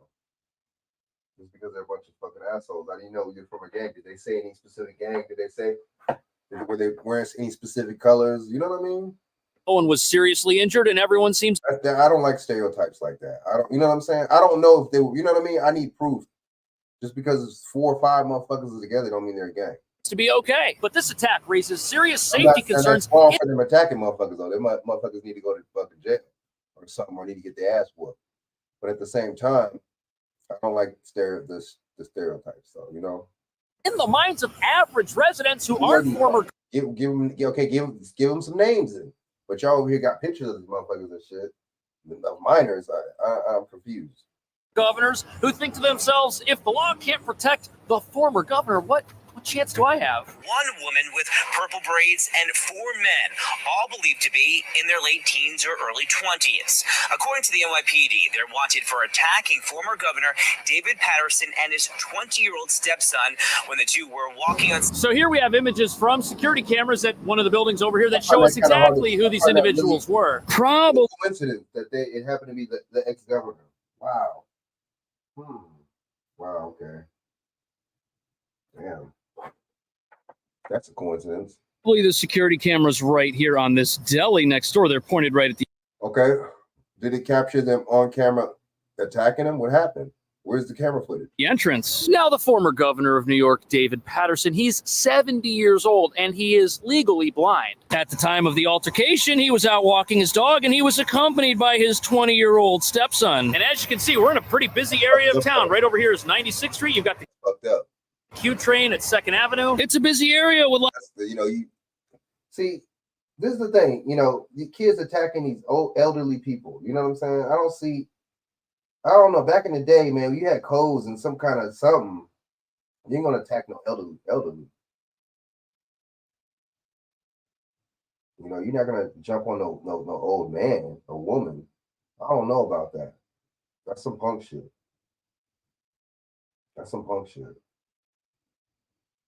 Lots of other businesses and a lot of foot traffic. Not the kind of place you'd expect something to go wrong. But things did go wrong. Now, apparently, the former governor and his stepson stood their ground in the face of these thugs. And although it's incredibly frightening to think that somebody who is a former governor of our state isn't really safe walking down the streets, yes, they're 70 years old, but this attack just came out of nowhere. It wasn't even a robbery attempt. It was just senseless violence against somebody that the thugs didn't think would be able to pose much of a problem for them. But as you're about to see from the security camera footage, the incident that took place here was triggered by an altercation between the governor, his stepson, and these thugs that happened just moments before. Police tell us it was around 8:35 in the evening when the former governor of New York and his stepson were out here walking around. They say that they saw some teens on a fire escape and then told them to get down. And after that, sources say those teens attacked 7-year-old Patterson and 20-year-old Anthony Sliwa. Patterson. So this is the point in our story where things take a controversial turn because according to NBC. So why would you tell them kids to get down, dude? Like, what business is it of yours? Them kids not trying to be funny or nothing, but like, come on, dude. The whole reason this went down is because of things that were said between these two groups beforehand. But still, words are never an excuse to get physical with somebody else. Apparently, the former governor and his stepson confronted the group when they saw them scaling a fire escape, which you're not supposed to use unless there's an emergency. Maybe the fire escape was the one for their apartment, or maybe they were trying to enter an apartment through the window. And apparently, the exchange that happened between these two groups is what set the whole thing off. Not that there's any excuse for it, but controversially, some people will conclude that had the former governor and his stepson not confronted these folks, nothing would have happened. But that would be an incorrect conclusion because the reason this whole situation even transpired was set in stone long before the former governor even left his house. And it's because we live in a lawless society, a society where people frequently break the law, oftentimes right in front of our police, knowing that nothing is going to happen to them because there aren't any consequences. Now, in a law-abiding society, if you're doing something dumb, some minor infraction, like you're on your fire escape and someone else calls you out for it, you'll stop because you don't want to be in trouble. You don't want to look like a scofflaw. In a law-abiding society, the citizenry can politely police itself, and law-abiding people need not fear unpredictable backlash from thugs just for pointing out the fact that someone might be doing something wrong and potentially dangerous. But in a place where nobody cares about the law, the opposite's going to happen, which it did right here. And that's because 2024 New York City, even though it might be the safest big. Nah, and then I wouldn't want to live back out there. That's where I'm from. I wouldn't, because it's just too. Shout out to this cat, Cash Jordan. I wouldn't want it. It's just too expensive. It's just too much rules. It's like California. Big city in the world. That's obviously not the case at 9 p.m. on a Friday night, which is when this all went down. Now, as they're recovering, people in this area are talking about what happened, and they tell us they're struggling to understand why this happened. But you didn't say, you said something. Didn't he say something? He said something to him, didn't he? We're trying to figure out why. See, the news, that's misinformation, right? I'm going to call out misinformation. That doesn't make no sense. Y'all just said, you just said in other news that the guy said something to him, the governor and them in the stepson, whoever said something to him, and then she just said we can't realize why this just happened. I thought he said something to him. Come on, man. Y'all can't get this past me, man. Let's go. For a public figure to be walking into the attack for no reason. I thought y'all just said he said so. Oh boy! See, you see how they do. You see how the news does you. You see how the media does it. Well, they gotta get the ratings, right? Just walking his dog. I'm sure that people that did that, the teenagers, didn't know who he was. This happened. So these thugs who went after. Bro, I'm not saying he should have got attacked. I'm not saying anything, any kind of negative anything. You shouldn't have said nothing to these motherfuckers. You don't know who these people are, and you got somebody young with you, walking with you. You know what I'm saying? They might try to challenge him. Why would you say any of y'all say anything to him? Let them motherfucker, whatever, man. They on the damn fire escape. Let them get on the fire escape. If one of the motherfuckers bust their ass, oh well, that's on them. The governor and his stepson, they probably had no idea who he was. They were probably just reacting a gut, visceral reaction to being called out for doing something up on their fire escape. A gut reaction critics say would be less common if the kids. I ain't trying to stick up for them, but kids do stupid shit like that. That's what separates kids from adults. Fucking duh. Kids make stupid, irrational, dumbass decisions. Because you know what? Because a lot of times it's ignorance and it's lack of experience. Duh. I don't. Motherfuckers act like kids are adults or something. We want to keep them in a kid's place, but then at the same time, when they do something like this, we kind of want to hold them to the same kind of standards sometimes, and you kind of can't do that. They're fucking kids for a reason, motherfuckers. They're kids. But see, they must be like Spanish or black or something, because the way he's, these people, people don't have sympathy and empathy for our kids. You know what I mean? They look at our kids like adults. People who did when one of their kids shoots up a school, then it's mental health, right? I get it. It makes sense. We got to keep the narrative going. Stuff like this wound up in jail. But you see this gentleman right here, this is Curtis Sliwa, and he's actually the father of the governor's stepson. And he had some interesting words about this entire situation. He says that the likely punishment anybody involved in this is going to receive is going to be a slap on the wrist. Also, he's mixed. Interesting, because that dude's like Italian or white. That's the guardian angel. That's the Sawa. That's the guy from the Guardian Angels. He's like the leader of the Guardian Angels. That's a group in the 80s, 70s, late 70s, 80s in New York. They used to try to be like a neighborhood like police, kind of like. Very interesting. He's related to him too. Wow, and the governor. Okay, former governor. Okay, wow. Well, stuff is never coincidences. A lot of these people that are famous are related to each other. Let's just keep it real. Or related to people in the industry. Most, because that's what the city has a history of doing. There's the former governor. Hey, how are you? How are you? I'm good. Glad you're okay. You're feeling good? Yeah, I'm feeling pretty good. All right. This is the dog you were walking the other day? Yep. All right. So you mean to tell me he just happened to see the former governor in the same place that they got into it with? Wow. And he got jumped from. Wow. Why is the governor walking his dog by himself if he just got jumped the other day? I don't know. I'm just questions I'm asking. Wow. And he's legally blind. Okay, let's go. Right. Take You care. shut You up. know, the You former say he's on the governor's a phone. real New Yorker. He's You not shut letting up. any of this phase him. He's continuing to live his life in spite of what. Legally blind, walking by himself on the phone, not paying attention. Okay. And this walking in the same area that he got attacked. Let me shut up, Frank. Shut up, Frank. Okay. I'm gonna shut up. What's happening all around us. Good on him. Now, two of the folks you see here, they've been arrested and they're being charged with second-degree assault, which carries a maximum sentence of 7 years, and it's a felony. But remember, they're teenagers. The law. They shouldn't have hit that, man. Or they hit the nephew or whoever it was, or the stepson or whoever. I shouldn't have put. It shouldn't have got violent at all. Them kids should have knew better. But why are you saying something in New York? Everybody knows the money business in New York. I'm confused because I'm from New York. It was always a no-brainer. Like, I don't know, man. Interesting. When you're talking to somebody else's kids a certain way, dude. Like, all right. Law might not crack down on them the same way as it would as an adult. Plus, this is. What's the day? The kids. You made it seem like they killed them or something. Y'all made it seem like they pulled a gun at them, they shot them, they stabbed them. It was just a fight. 7 years, bro. I don't think that's way too. That's crazy. 7 years for what? For attacking somebody? Wow, bro. That's some bullshit. This is New York, where a lot of. If that was a migrant, you wouldn't deport. They wouldn't deport them though. Interesting. They give you an American person. They give you strict, harsh sentences. But yet, when a migrant does something like that, they don't deport them. Interesting. Wow. Times these charges get dismissed or downgraded, especially if it's someone's first offense. But the neighbors here are totally disgusted with what went down in what is supposed to be a safe, busy part of town. Maybe they didn't know who he was, but even still, it's wrong That don't matter, just man. attack innocent people. I think it's awful. I mean, this is ridiculous. You know, there's got to be better. It's a shame what's going on with elderly people because you're hearing with the. So the neighbors here, they bring up. The news is so disingenuous, putting it one-sided like that, making it seem like didn't say nothing about him saying anything to the kids, just made it seem like that's corny, man. Didn't tell them the whole side of the story, nothing. You know what I'm saying? Oh man, attacking our elderly. Okay, yeah, that's true. You're right. But bro, we don't know who these kids are. You know what I'm saying? The motherfuckers, you know what I'm saying?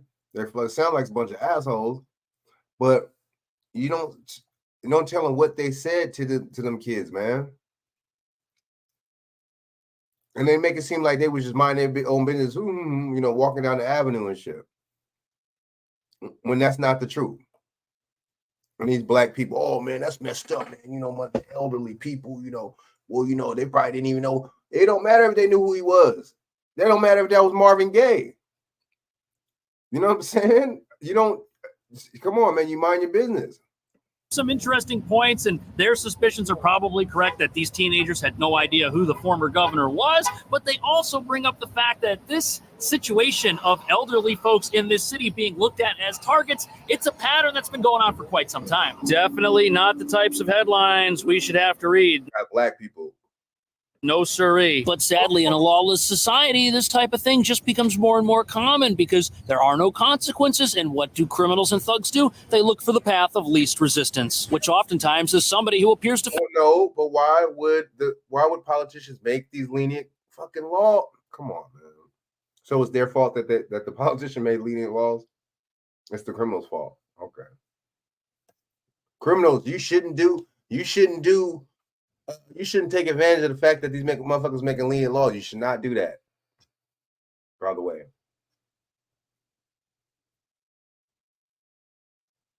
Damn. Oh, this is where I'm from. Hold up. Or not where I'm from.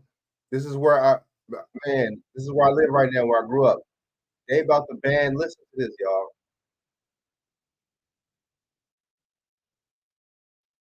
Shout out to Cash Jordan.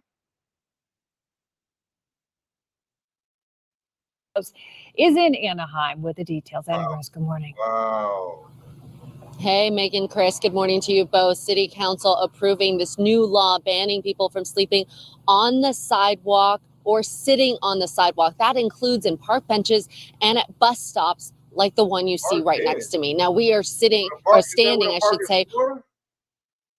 You can't sleep at the park? What if a motherfucker just wants to take a nap at the park? Wow. You see, this is all control. I'm telling y'all. Right man. across the street from Disneyland, where there is Yeah, one hotel what? lined up next to another. Now, we're hearing from the employees of those hotels who say the issue of homelessness has gotten out of hand, and the city council agreeing with them, trying to put an end to it.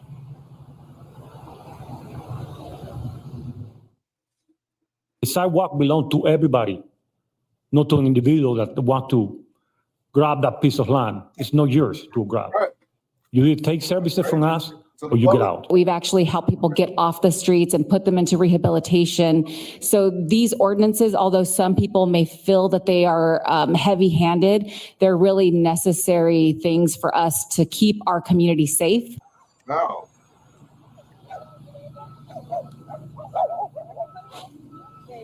Anaheim already has laws prohibiting. We don't have no rights. You don't have no rights, y'all. I'm telling y'all. It's slowly being taken away. Prohibiting camping on public property, but did not specifically bar people from blocking public right-of-ways and businesses. But a recent U.S. Supreme Court decision that says cities can enforce bans on people sleeping in public spaces, even if shelter isn't provided, prompted the city to revisit this issue. And according to the latest count from this year, Anaheim has more than 1,400 people experiencing homelessness. Whoa. Now, here is more detail on this law. Take a look. It's and just Anaheim alone. Damn. It gotta be more than that. 1,400. Bro. called Municipal Code 1111. It says including, now these are not the whole totality of the law, but here's are some of the finer points. No obstructing public spaces, no leaving property on sidewalks, no sleeping or lying down on bus benches, park tables, and benches. Police and officers will have discretion whether to issue citations or make arrests for. Oh. Look. Let me break this down to y'all. So this is what they did. So they took away, so they can't pull you over with bad tags, right? But they swapped that with, now we have discretion to arrest you if we see you sleep on a park bench or on a bus stop bench. Damn, that's crazy. I was telling people this was gonna happen. I knew it. I knew this was gonna happen, man. That's not good.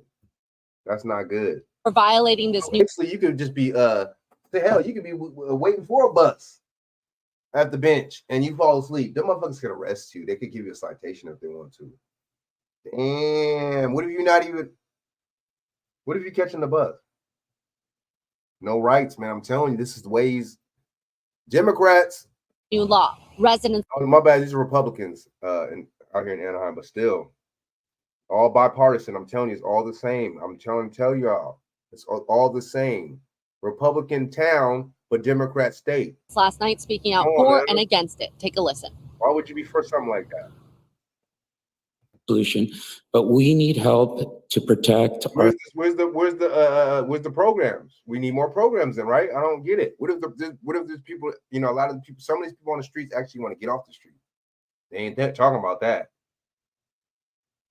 Just lock them up, so we could. We need more money for the state, for the prison industrial complex. Our employees, our guests, for the investors, for the shareholders. Yes, the people coming to the resort area. I've heard over and over again tonight that they're not going to stop coming, but you're not in meetings that we're in with people from all over the world, and it is getting out all over the world, and people don't want to come to a place that's not safe. Can we start looking out for the homeless? Can we go ahead and get more affordable housing? That's what we do. Those of us that are house owners, that's what we should be doing. So when we go to sleep, Mr. Batiste, we can sleep better. Oh, they want to cut the black man off, huh? Here's where that law stands right now in Anaheim. Even though it was unanimously passed, it still has to go through a second round of voting. Remember Newport Beach, they passed a similar law just a couple of weeks ago. We'll wait and see if that gets passed here on that second round of voting. That's up ahead for this law. Reporting live, I'll send it back to you guys in the studio. Wow. Interesting. All right.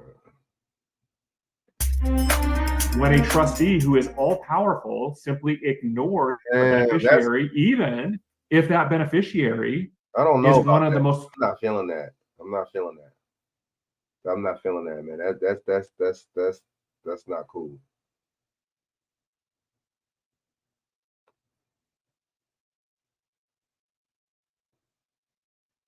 Yeah, man.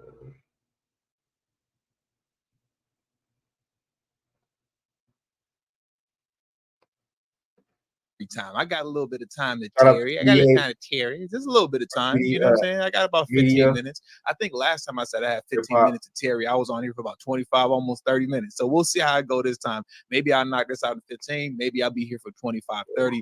I don't know.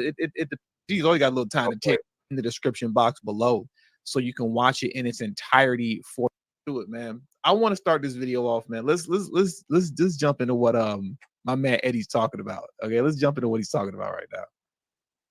Clyde ass Harris. Yeah. He loud. Hold on. First off, let me tell you guys something.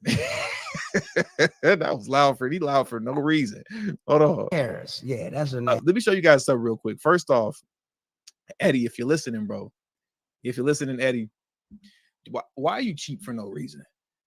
You cheap for no reason. This don't make no sense for you to be this cheap, bro.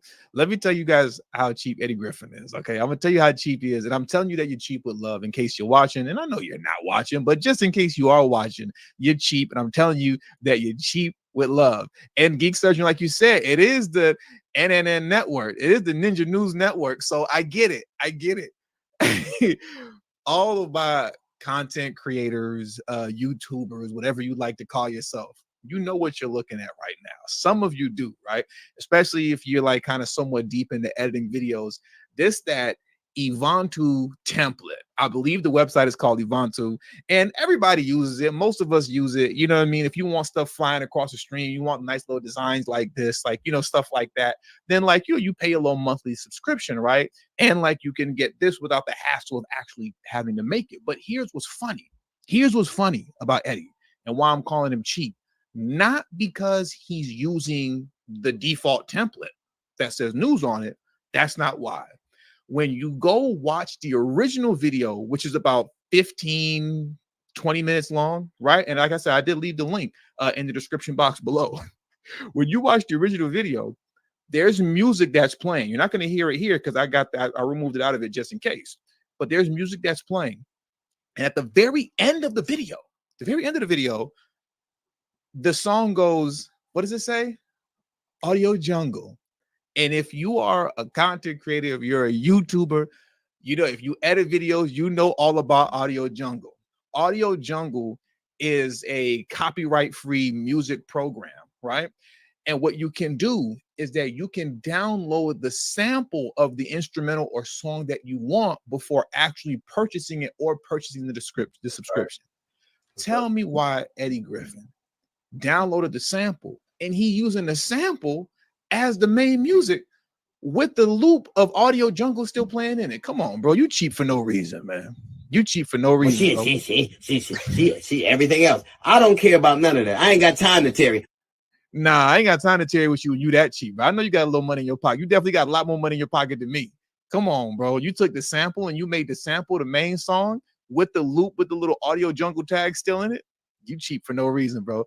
Key Prince, thank you for becoming a channel member. I appreciate you, Key Prince. Thank you so much. Now let's jump into it. Because if you're new to the channel and you don't know me, you probably clicked off the video already. Like, he talking too much.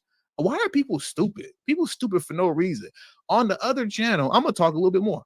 On the main channel, before I even start this video off, some folks be killing me. You playing the video, you're reacting to it, you're giving your commentary.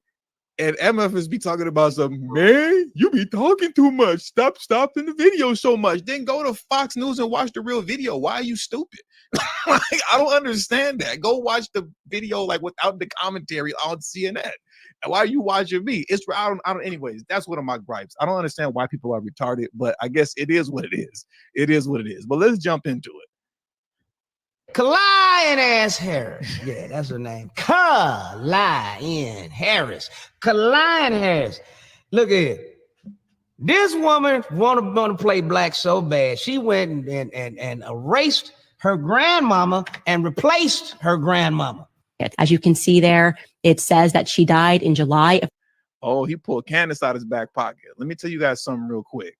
Let me tell you, I got something I need to tell you all right now concerning Kamala Harris, concerning Candace Owens. Yeah, she's corny and she's just like Kamala remember Harris. She don't have a black months husband. back. Talks about this black family. She got let go by what was that called? The Daily Wire or something like that. You know, with Ben Shapiro. And she was doing the little podcast run, and she was hitting up the Breakfast Club and the Joe Budden podcast, and everybody was running around, you know, talking about some Candace trying to come back to the black community. Candace trying to come back to the black community. Yeah, the Daily Wire. Y'all was talking about some Candace trying to come back to the black community. I'll be darned, right? I'm not trying to curse, but I'll be darned if y'all didn't let her back into the barbecue. Okay, front on me all you want, lie on me all you want. Candace Owens got like a freaking 4 or 5 part series uncovering Kamala Harris's lineage and roots and all this, talking about somehow her real grandmama is dead and her actual grandmama is white, and the woman in her book that she's saying is her grandmama ain't her grandmama, that was really her maid. I promise you, y'all been loving that series. All of a sudden, when Candace Owens exposed the fact that Kamala Harris's lineage isn't what she said it is, all of a sudden, she's invited to the barbecue again. All of a sudden, she's welcomed back into the black community again. Don't think I ain't see y'all. Don't think I didn't notice that. I noticed that, and that's cool. It's cool. I just wanted to point it out. I just wanted to bust your chops real quick, okay? And before anybody even try to think about coming up over here talking about something, oh, she not invited back to the cookout. She not invited to the barbecue. She can't come back to the black community. Interacted with him, met him. His next question. Nah, it's the next question. We ain't doing this. Interacted with him, met him. His next question. I'm not trying to hear that. Y'all been invited her back. Y'all let her come back. Y'all loving that little Candace Owens series that she got. But let's get back into this, man. Let's get back into him. Right now, Grandmama and replaced her grandmama. As you can see there, it says that she died in July of 1960. And so this is a huge scandal. Right. Grandma Beryl died in 1960, 4 years before Kamala Harris was born. Her real grandmama is of Irish descent, but that you fight for smoking. She's got a lucky charm. And her fake grandmama is this black woman who died 4 years before she was born. But in her book, she got a picture standing next to this dead woman with a smile on her face. Hold on. I see. You said Candace can stay for 5 minutes at the cookout, get a slice of pie, then she got to leave. You said she only good for right now. She can't stay at the cookout. She's not welcome back into the black community. She did too much damage, huh? You said she can stay for 5 minutes until Trump get in the office. And once Trump get in the office, now you got to go. Thank you very much for your assistance, Candace. Now you got to get up out of here. Okay? See, everything else. I don't care about none of that. I ain't got time to Terry. Nah, I think y'all got all the time to Terry in the world with Candace Owens now. I think y'all got all the time in the world to Terry with her. Y'all didn't accepted her back. I'm not buying that 5 minutes. I'm not buying it at all. But in her book, she got a picture standing next to this dead woman with a smile on her face. I wonder how that happened. God, the technology they got nowadays, boy, they can digitize anybody into any goddamn picture. You seen it on the advertising, you can pull it by. Kamala Harris had the salt and pepper haircut on that picture, huh? In and take a motherfucker out of the picture, place it and put somebody else in. You could have a picture with Michael Jackson, Muhammad Ali, Bruce Lee, all in their prime, and tell them it just happened yesterday. Hold on. Speaking about everybody on their prime, that's a good segue. DW, she's still trying to go after LeBron. Go after LeBron for what? What are you trying to go after LeBron for? Is she hating that LeBron got his son in the NBA? I didn't know about that because I don't watch Candace like that. I don't watch her at all. Honestly, I don't pay much attention. Honestly, I find her like kind of uninteresting. If I'm being honest with you, I find her content uninteresting. It's not for me. You know what I mean? I've tried watching a little new podcast thing just to see if I can get anything out of it. politically wise or with stuff like that, and it wasn't for me. So I don't actually keep up with her at all. Outside of when I hear people fronting on her, even though they didn't accepted her back into the Black community. She's welcome to the barbecue. This is 5 minutes now to the cookout. But I didn't know that she was going at LeBron James. What's she going at LeBron James for? Why she hating on Bron for? You know, accusing LeBron of being at at the Diddy parties. I mean, but he got a school. Doesn't he have a school? Doesn't LeBron James have a school? Everybody was there, right? That's not even something that you can dump on Bron about. Like he was at the Diddy party. I mean, that's something helping the community, but yet what we talking bad about. Okay, all right. Candace, once again, somebody that's not doing nothing for the Black community is talking about somebody that is. Okay, makes sense. Let's go. Everybody's at the Diddy party. You know, you're gonna have to actually. No, everybody at the Diddy party, according to the way that she exposed Kamala Harris. These are YouTube detectives with this Diddy stuff. They acting like detectives, man. You know, and her lineage and all that kind of stuff. I would need Candace to do that. She would have to do that for me to be interested and want to listen to her, you know, go at LeBron James for being at Diddy parties, because everybody's at Diddy parties. You know, who knows what LeBron was doing over there? But I would need an actual expose. Is she doing an expose on him? She got pictures and all that, audios and all that, you know, all the whatever little freak off stuff they were doing there. Anything going on. He could have had a regular party, so he never had a regular fucking party. See, we're weird. We be, dude, man, we need to cut this. We need to stop letting all this stuff absorb us, man. Got that. Really I might have to look into it a little bit. Okay. I might have to look into it. I ain't protect them or nothing. Because that'll be interesting if she was able to dig that deep. He never had a red party. Pause. You know, no Diddy, right? Let me rewind his back just a little bit. If they was at the parties, but see, it's a black man, so we gotta We ain't doing this. Interacted with him, met him. His next question. He said if they was at the parties, cheeks were taken. We ain't doing this. Interacted with him, met him. His next question. You gotta relax, bro. The geek said, Surgeon said cheeks were taken. If he was at the party, I ain't gonna lie, I'd be hurt, man. I'd be hurt. I like Bron. I like LeBron. If cheeks were taken from LeBron, I'd be hurt. I'd be like, oh man, not Bron, man. Come on, bro. Cheeks were taken, like Roller Martin and all that with the rainbow hallway. We're doing this. Interacted with him, met him. His next question. Oh my goodness. I hope not. I really hope that is not the case. I really hope cheeks weren't taken. A Diddy party? From LeBron at Diddy parties. I'll be hurt. I ain't gonna lie. I like LeBron a lot. I mess with him heavy. So I ain't gonna lie. I'll be hurt. Let me wind this back just a little bit. That'd be crazy though. Woman with a smile on her face. I wonder how that happened. God, the technology they got nowadays, boy, they could digitize anybody into any goddamn picture. You seen it on the advertising. You pull somebody in and take them up out of the picture, place it and put somebody else in. You could have a picture with Michael Jackson, Muhammad Ali, Bruce Lee, all in their prime and tell them it just happened yesterday. That's what Kamala did. Lying ass Harris. That's what I said. That's that. She's a lying spanker. How you gonna vote for a lying spanker? Her grandmama is probably still alive, and she's Irish, and you gonna deny your real grandmama being able to showing up at your inauguration if you happen to get elected, which ain't gonna happen. Everybody I talk to don't like it. Ain't nobody gonna vote for you. Here's your choices, America. He said everybody I talk to don't like you. Ain't nobody gonna vote for you. I promise that's the truth. I promise that's the truth. I mean, I'm not gonna act like I haven't come across people that are going to vote for super uneducated motherfuckers. But when I do talk to people, man, look, ignorant people secretly want Trump. It's crazy to me how scared people are to say that they're going to vote for Trump or that they like Trump or that they support Trump. That's wild to me. Eddie, you seen what the thumbnail looked like? Eddie about to come out the MAGA closet right now in just a minute. He's warming y'all up to it. He about to come out the MAGA closet in a minute. I don't know what y'all scared for though. I don't know what y'all scared for. I Ben came out the MAGA closet. We doing this. Interacted with him, met him. His next question.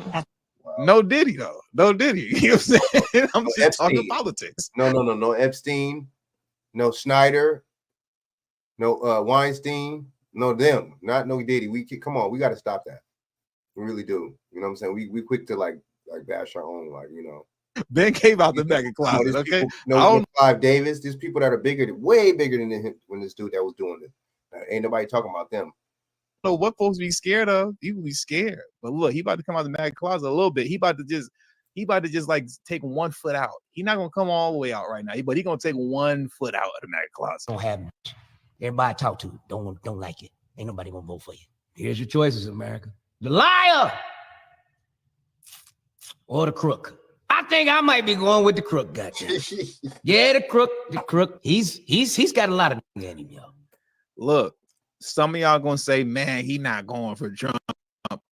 Nah, he just cracking jokes. Listen, man, if you've been I don't follow Candace like that, but I do loosely follow Eddie.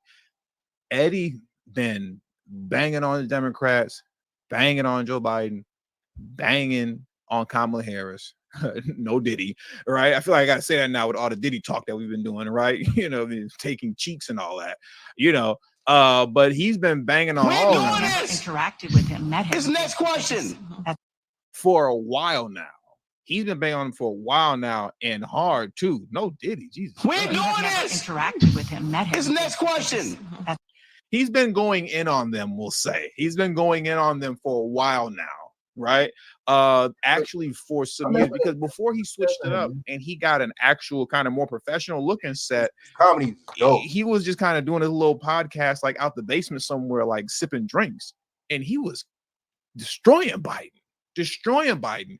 And if you listen to his commentary, right, his podcast, like I do, he always tiptoes around liking and or supporting Trump, but is seemingly terrified just to say it. And I don't understand it.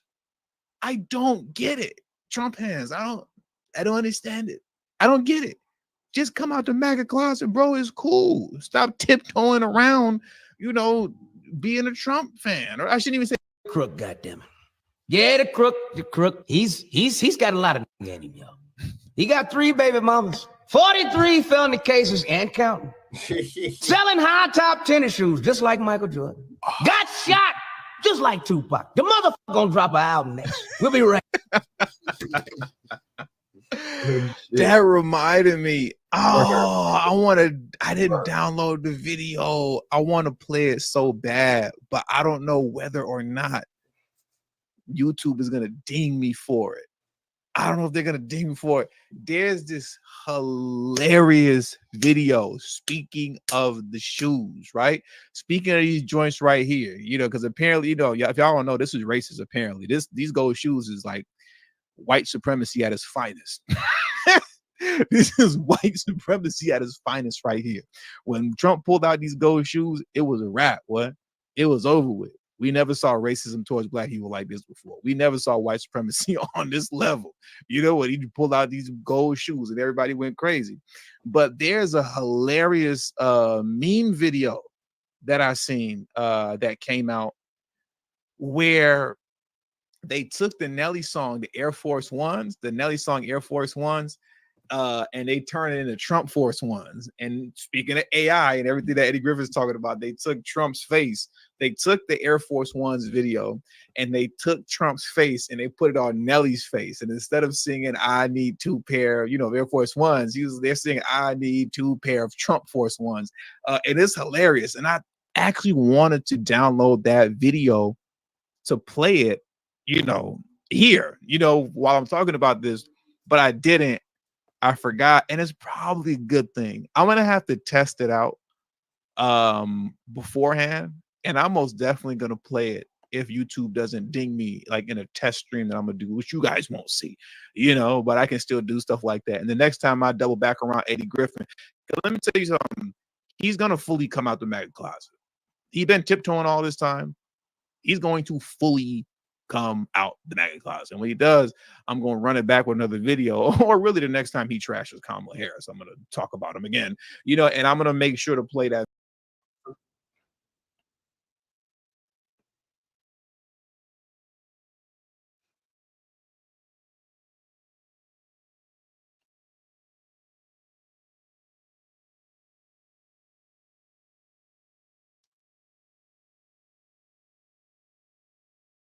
So shout out to TD Hip Hop, he's dope, man.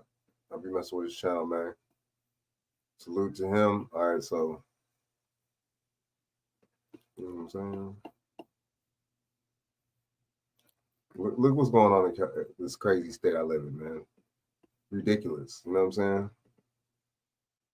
California law bans those sell-by or best before labels on food, hoping to Why would cut you down ban on that? waste and to be more precise about the quality and safety of food at our grocery Why would you store and ban that ultimately in label? our refrigerators. NBC7's Jackie Crea spoke with shoppers and breaks down the something future bad. ban on certain food labels. So come July of 2026, the food you buy might look a little different. It'll no longer say sell by. It'll be more specific in an effort to cut down on food waste. The sell by date isn't always the most clear, leaving it up to you to decide to eat it or toss it.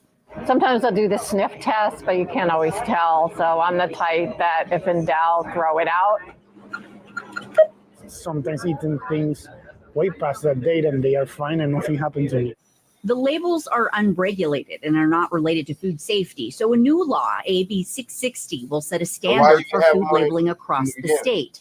Certain products will be required to have a best if used by or best if used or frozen by label for quality and a use by or freeze by date for consumer safety.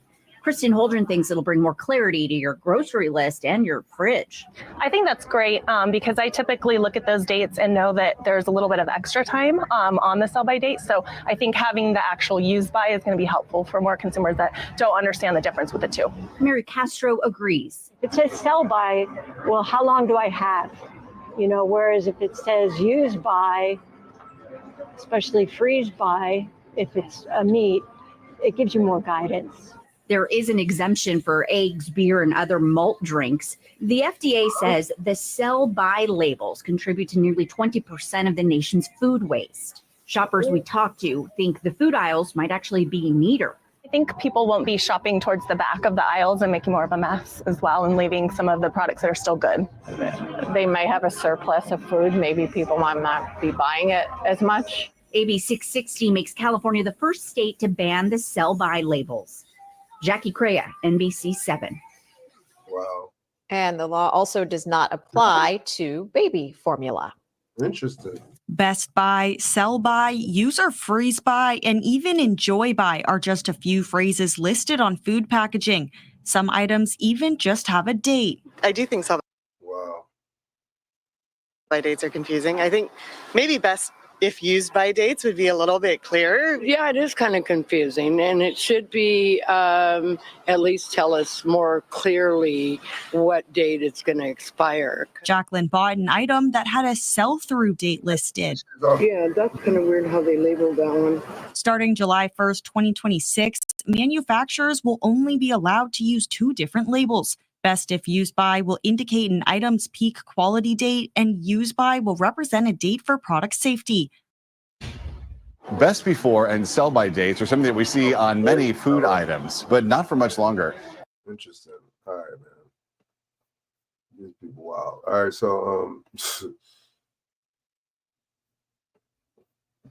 excuse me. Yo, what's happening, man? Papa Duck, check out his channel, Papa Duck on YouTube. He spitting fire, check him out. Salute. Brother back with another Papa Duck, man. And for all y'all that was asking, the storm is gone and we good, okay? I have a very important video I want to show y'all, but before I start, if you on YouTube and you see anybody message you claiming they me, that's not me. Check the names. The name, it'll say Papa Duck, but it also has like an asterisk or a zero or something different than my YouTube page, okay? That is not me, all right? Also, I want y'all to understand, I've had people that question me telling y'all that all this hurricane shit, this shit is man-made. I told y'all that, all right? Not only do they can man-make it or whatever, or encourage it to strengthen, they can also control it now. They can control it now. I had people asking, I don't believe that.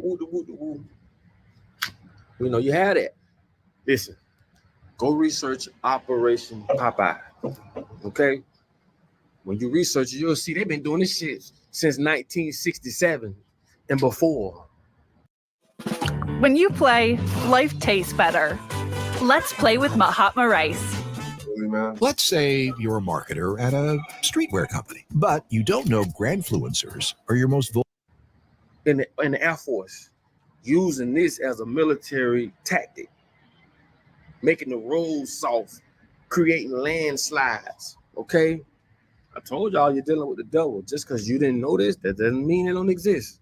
And I always say this, if you didn't know that, just imagine what else you don't know. Go research Operation Popeye. Oh, yeah. And you'll see, since 1967, they've been doing this shit.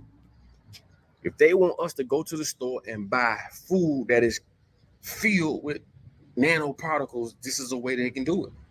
Oh, it's a hurricane coming, blah, blah, blah. Everybody rush to the store, get this new delivered water or this new delivered whatever. We're going to clean the shelf. I told you, when you give people like this too much authority or control over you, you fuck. For those who don't think of, when I speak about the firmament, when I say when you look up in the sky and you see that blue, that's water. And if you think we're not, it's even in the Bible. You know, I don't like to bring all that up because some people like to they do the Bible thing and they like to cut it on and off as it benefits them. But it's in the Bible about the firmament. If you don't think that's real, go research Operation Fishbowl. We're in here. Go do it. Go research Operation Fishbowl. And you will see what happens when they shoot missiles up there and what happens. I told y'all, if they went to the moon, they'd have been left our ass. That's just common sense. It's all a lie. All a lie. But do your research. You know what I'm saying? Do your own research. Like I be telling people, don't take what I say. Do your research. Okay? There's so much evidence out there of this shit, but these are the same people that people go vote for and don't know. Oh yeah. Don't understand they're participating in their own demise. Oh yeah. And as you're trying to run away from the devil, you're running right into his fucking arms. Let me say that again. As you're trying to run away from the devil, you're literally running into his arms. Y'all don't know what's going on, bro. Y'all they start scratching your head like, what the fuck going on, man? Something going on. You got to think to yourself, bro, this whole life you've been living, it's been a fucking lie, bro. It's been a lie. And I just try to inform y'all on things that you can see. Because I can go deep to the point it'll mess your head up. You'll really think I'm crazy. But like I be trying to tell you, that's why I got to give you that applesauce. Then I hit you with that steak. I told y'all, man, there's a psychology that goes on. And I say it a lot because I want y'all to understand from a simplistic form, right? There's a color psychology that you don't know about. And I talk about it all the time. There's behavioral psychologies. There's so many different things they know about you that you don't know about yourself. You are literally by default going to lose. It's just what it is. You know what I'm saying?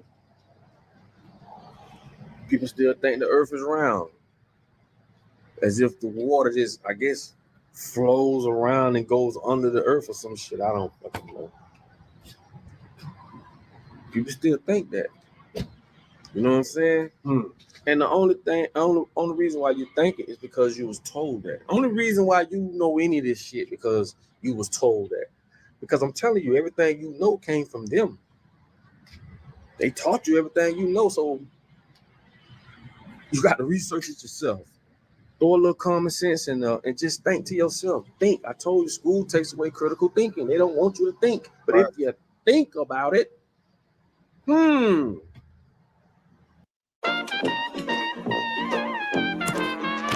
chest and back and arms. Think. With all this evidence that's going around, you know what I'm saying? People still are questioning this stuff. You know, that's cognitive dissonance. If I told you this car, if I told you the car is red, and you've been told your whole life that this color is red, you see that car is red, and I come try to tell you different, your brain automatically is going to default it or going to challenge it because subconsciously you've been told this all your life. And cognitive dissonance means if I tell you something long enough, you start to develop a truth about it. They know that you don't. So if they tell you the earth is round your whole life, they show you the globes, they do all this shit. They never tell you about the firmament. They tell you this is the book that Jesus say or God say read. All these things that you know, these are the people that told you. How is it that you don't think that you can be misled, fooled, looked at as a damn fool? This is why you're not a threat to them, because everything you know they taught you. I told y'all what's the strongest drug in the world. It ain't fentanyl, it ain't cocaine, it's sugar. Sugar, man, sugar's stronger than cocaine. But they fooled us to go with, oh, sugar should be legal because they said it. When in fact, it should be illegal. It's 262 words that sugar has. How many do you know? All I'm saying is this, bro. I tell y'all all the time. I just tell y'all things that make you think. Because I'm on your side. These motherfuckers lied to me. They lied to you. They lied to your mama. They lied to your children. And you got to think of the people that this lie have conquered. They'll be your boss. Just because they own a business, that don't make them smart. Just because they got all these plaques on the wall, MDL, that shit don't make them smart. It's the chosen ones like you, like me, common sense that come from the Most High. Not no motherfucking school. You think I care because you went to a high school and you learned this and that's man-made shit. Don't honor that shit. If anything, know what it is and use it to your advantage. But don't think you smart because you went to a man-made school that was created by people who really don't want to create work on thinkers. They want to create workers. Rockefeller. Now I done told y'all this a million times. So think about the shit you know and think about the shit you don't know. That's all I'm saying. But anyway, man, y'all go look up Operation Popeye. If you think what I'm saying, you know, I told y'all about cloud seeding and all that stuff. Go look that up for y'all who ain't caught that, or check my video I did yesterday. And if you don't think with the firmament, go look up Operation Fishbowl. They put this shit on the Simpsons too. Now we can't just get to that part and think if the Simpsons predicted all other type of shit, and I know why it's predicting things. You know what I'm saying? Because they have to tell you what they're going to do. The Simpsons has predicted shit from to the T, and no one is questioning that shit. That shit don't even, like, to some people, that's just, whatever. These are people who don't have no soul. They're not going to get it. They're not supposed to get it. This is for people like us. How they going to predict Kobe in the helicopter dying? How they going to, it's so many things the Simpsons have predicted to the point someone with any type of common sense should say something ain't right. They did the same thing with the firmament. They playing baseball. They hit the ball up in the sky so far, boom, it cracked the glass and the water started pouring in. The water started pouring in as if they penetrated the firmament. That's why they took the Book of Enoch out. If you read the Book of Enoch, it's different levels of firmaments. Like I say, man, here I am, and some of y'all also are trying to convince people that have been brainwashed their whole motherfucking life. It's like going up an uphill battle, trying to tow the car up a hill. It's gonna be impossible, damn near. But don't worry, it's all good. Just consider them lost souls. That's all. That's it. But anyway, I love y'all. I'm gonna go do what I do. I just got another camera, new camera. We're finna start shooting these I'm gonna say mini movies, but the twist is gonna be, you already know my mind. The twist is gonna be amazing. Also, I just got a deal to do a documentary. Oh man, y'all gonna love it. But like I say, anything I do, man, is pushing forward. And when I pray to the ancestors, I just pray to use me as a vessel to get to y'all. This here, I'm not worried about me. I don't give a fuck about this. Just let me fulfill what I'm here to do. You know what I'm saying? Everything else gonna fall in place, baby. Listen, man, I love y'all, man. Y'all already know what time it is, man. Like I tell y'all all the time, in order for you to be found, Yeah, shout out to Papa Ducks. Go subscribe to his channel, check him out. He'll be spinning some fire. You know what I mean? Yeah. All right, it's the last video I'm gonna play, and I'm out. Back just like that. Our original recipe is back. Back just like that. Churches. Eighth Avenue in Midtown is the gateway to the most visited spots in the world. But when 60 million tourists arrive every year, this is what they're seeing. People in distress.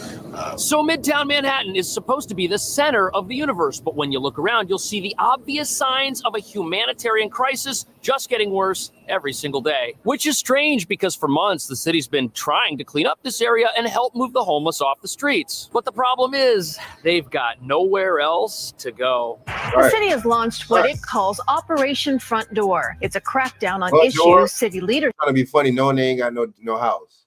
Wow. say are affecting tourism and people who work in Midtown. We're dealing with those who are under the influence that are just loitering in the area. We're dealing with those with severe mental health issues in the area. We're dealing with Mickey and Spider-Man not staying in the right area they're supposed to be. Business owners like Ollie are also feeling the impact. He shared these pictures of what he claims he deals with on a regular basis outside of his clothing store. We don't have that back where we are. We kind of just keep our head down and keep going. If you live in New York or just came here to visit, you've probably seen this, especially around Times Square. Is it just about putting more cops on the streets near Times Square? So the mayor actually says it's more than that. He says you need to have the sanitation department to get rid of the trash. Yeah. You need to have the mental health department to come in. Yeah, you don't just, the fucking police don't have nothing to do with it. And deal with the homeless. The peer-to-peer outreach has connected over 100 people so far with services. But if that's the case, many wonder why there's still so much despair on display. Se podría decir que ha sido una gran aventura. De Miami a Seattle, misión cumplida. Y te lo digo, Chevron con Tecron ha sido súper. Cuando estás visitando varios estados, debes ayudar a mantener tu motor limpio y a tener un millaje insuperable. Chevron con Tecron.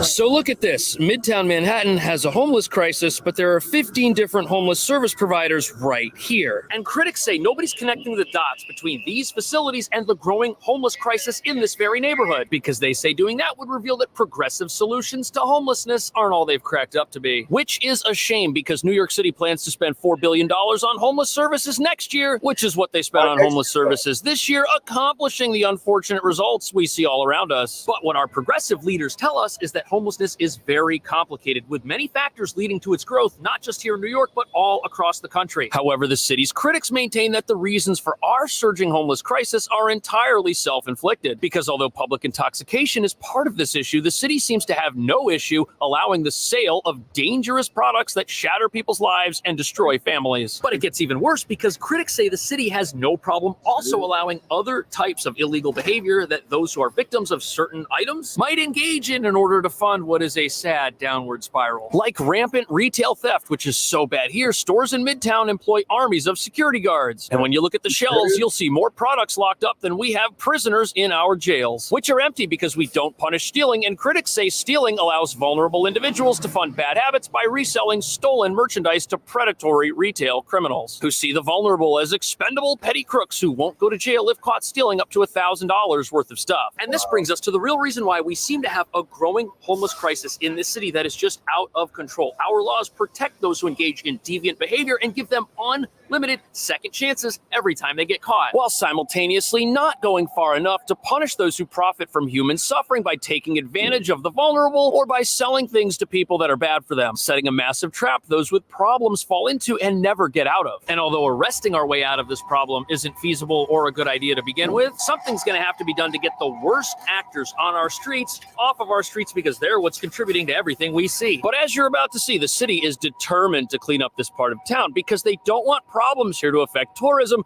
which could cost the city billions of dollars. However, they've been working on Midtown since June, and since then, things have only gotten worse, which has many people wondering if Midtown Manhattan is now so far gone that it has completely passed the point of salvaging.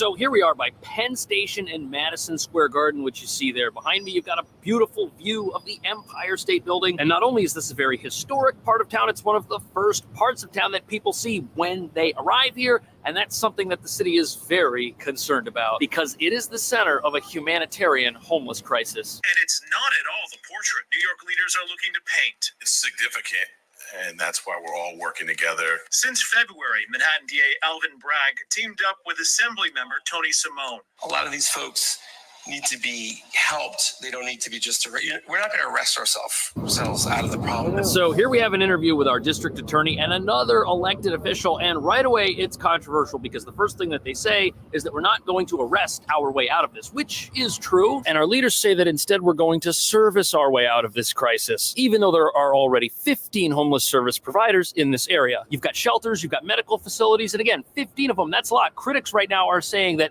with this critical mass of services right here, there's more than enough help for the people who want access to it to get into it, which is why you've now got some people saying that more needs to be done than just services, or things here aren't going to change. In fact, they may even continue to grow. Because according to one local resident, she's learned to be extremely vigilant when walking the streets in her own neighborhood, especially at night. And you've got business owners saying that when they try to open up in the morning, they'll commonly find people sleeping in their entryways. And some businesses, like this McDonald's, have a full-time security guard now to deal with elevated levels of crime inside their establishment. But to many, the real crime here is that this neighborhood has been falling apart for months, years even, and nothing's been done about it. And 2 months ago, we heard about how all of that was going to change because there was a new initiative with 25 city agencies who were going to swoop in and save Midtown. But that hasn't happened. Instead, the only results we do have are from the hardworking sanitation employees who are doing an incredible job keeping the sidewalks looking the way that they are. This is tough work. And that's a job that has to be done every single day, day after day. It never gets any easier. They're doing a fantastic job, but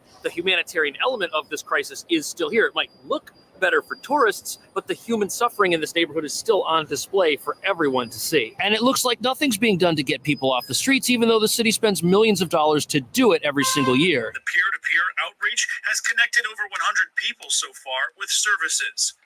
But if that's the case, many wonder why there's still so much despair on display. Takes months for them to establish a relationship with these folks to get them the help they need. Simone lives nearby. Now, to those of us who aren't homeless, the idea of living outside on the street exposed to the elements and on top of concrete isn't something that crosses our minds. Yet every day, hundreds of people are sleeping outdoors in this neighborhood, and it's taken months just to get 130 people off the streets and into a stable living situation. And if there's a free place out there for someone to stay and they don't want it, it reveals that there is something seriously wrong going on, not just with the entire situation out here in Midtown, but also potentially with the method of outreach that's going on, leading many to question how effective those outreach services actually are. And on top of that, the city's critics are now saying that, hey, we should bring back something called involuntary commitment. And the reason they're arguing for that is because they say that somebody who is a danger to themselves and others doesn't have a right to do that in a public place like the middle of New York City. This opinion piece argues that the only way to clean up Midtown is to bring the mentally ill off the streets, even if they refuse help. And that's an incredibly frightening idea to many because it means that people will lose their freedom under the direction of somebody else who doesn't have to live with those consequences. And to me, that's pretty frightening because if the same folks or agencies rather that are in, they could just take somebody off the street and just deem you mentally, whatever, you know what I'm saying, however they feel like they feel fit and take you off the streets. That's crazy. Charge of cleaning up Midtown and can't seem to do it. If they're the ones making the determination on who's allowed to be out on the streets and who's not, there probably will be some mistakes. Yet at the same time, the idea of allowing someone who's obviously in distress to suffer and refuse help and just continue to stay in a downward spiral is also appalling. And that's got many people wondering if the city's even capable of finding a middle ground between personal freedom and getting people off the streets in a humane way. But now things have gotten to a point where you've got some folks saying that we need to figure out what to do and we need to do it quickly because the longer we wait, the more people there are that are suffering and the more businesses there are which are also struggling to pay their rent and provide services to their customers. And a lot of those cater to the tourist industry, which the city is really worried about. In fact, Wild says she fielded safety concerns from fashion execs during New York Fashion Week. They see homelessness. It's not good. While she says it hasn't cut into tourism's $74 billion business, it has led to more retail and restaurants opening in Brooklyn over Manhattan. So here we get some interesting information. Apparently, this isn't affecting tourism in a way that the city is able to measure, but we do know that businesses are choosing not to open up here, and instead they're going as far away as parts of Brooklyn to set up shop. And you've got observers saying that if businesses don't want to do anything in this neighborhood, eventually that's going to affect tourism negatively. Because the whole reason tourists come here is because there's all kinds of stuff to do. And if shops aren't open because nobody wants to work there, there is less to do. But as bad as things up here might be for tourists, for businesses, and for local residents, there's another angle to this that doesn't add up. And that angle is that New York City is spending millions of dollars every single year on mental health services. They're providing it in this area, but they just aren't getting any results. Well, that's not exactly true. They've gotten some results, which is that 130 people have been gotten off the streets into a better place. But with the hundreds of needy folks that are still out here right now, it looks like more should and can be done. But this brings us to a new controversy, which includes how the city goes about reaching out to those who are vulnerable. And apparently outreach is handled by nonprofit groups who approach those who are vulnerable, see how they're doing, ask them if they need help, and record the fact that an interaction took place. But apparently they don't record the results of that interaction as to whether or not that person was actually helped, just that they were approached. And what that means is even though the city spends millions of dollars on outreach, we don't know what the results of that outreach actually looks like. And while the mayor and his administration seem to be trying to do their best to take action in this neighborhood that has a meaningful effect, many of our elected officials still feel that the best way to help people is with more of the same types of outreach services that are already being provided, which critics say are part of the problem and will just make things here worse, dooming Midtown to remain in its present condition for a long, long time. Get NFL Sunday. All right, so shout out to Cash Jordan, man. Salute him. Check out his channel. He'll be breaking it down. I'm about to get off here, man. So salute. You know what I mean? To everybody in the chat, you know. Shannon, salute. Junior Coltrane. You know, a couple others that was in the chat. You know what I'm saying? Jane Bryant. Who else was in there? Who else? You know what I'm saying? Other than that, shout out to y'all, man. Like, comment, subscribe. If you're not subscribed to this channel. Hit the notification bell. You know, just in case to let y'all know when I'm on here live again. Share this out to y'all social media. Share this out. Hit the like button. And until next time, tune in next time. Salute. And thanks for tuning in, y'all. Holla back at me, all right? Peace.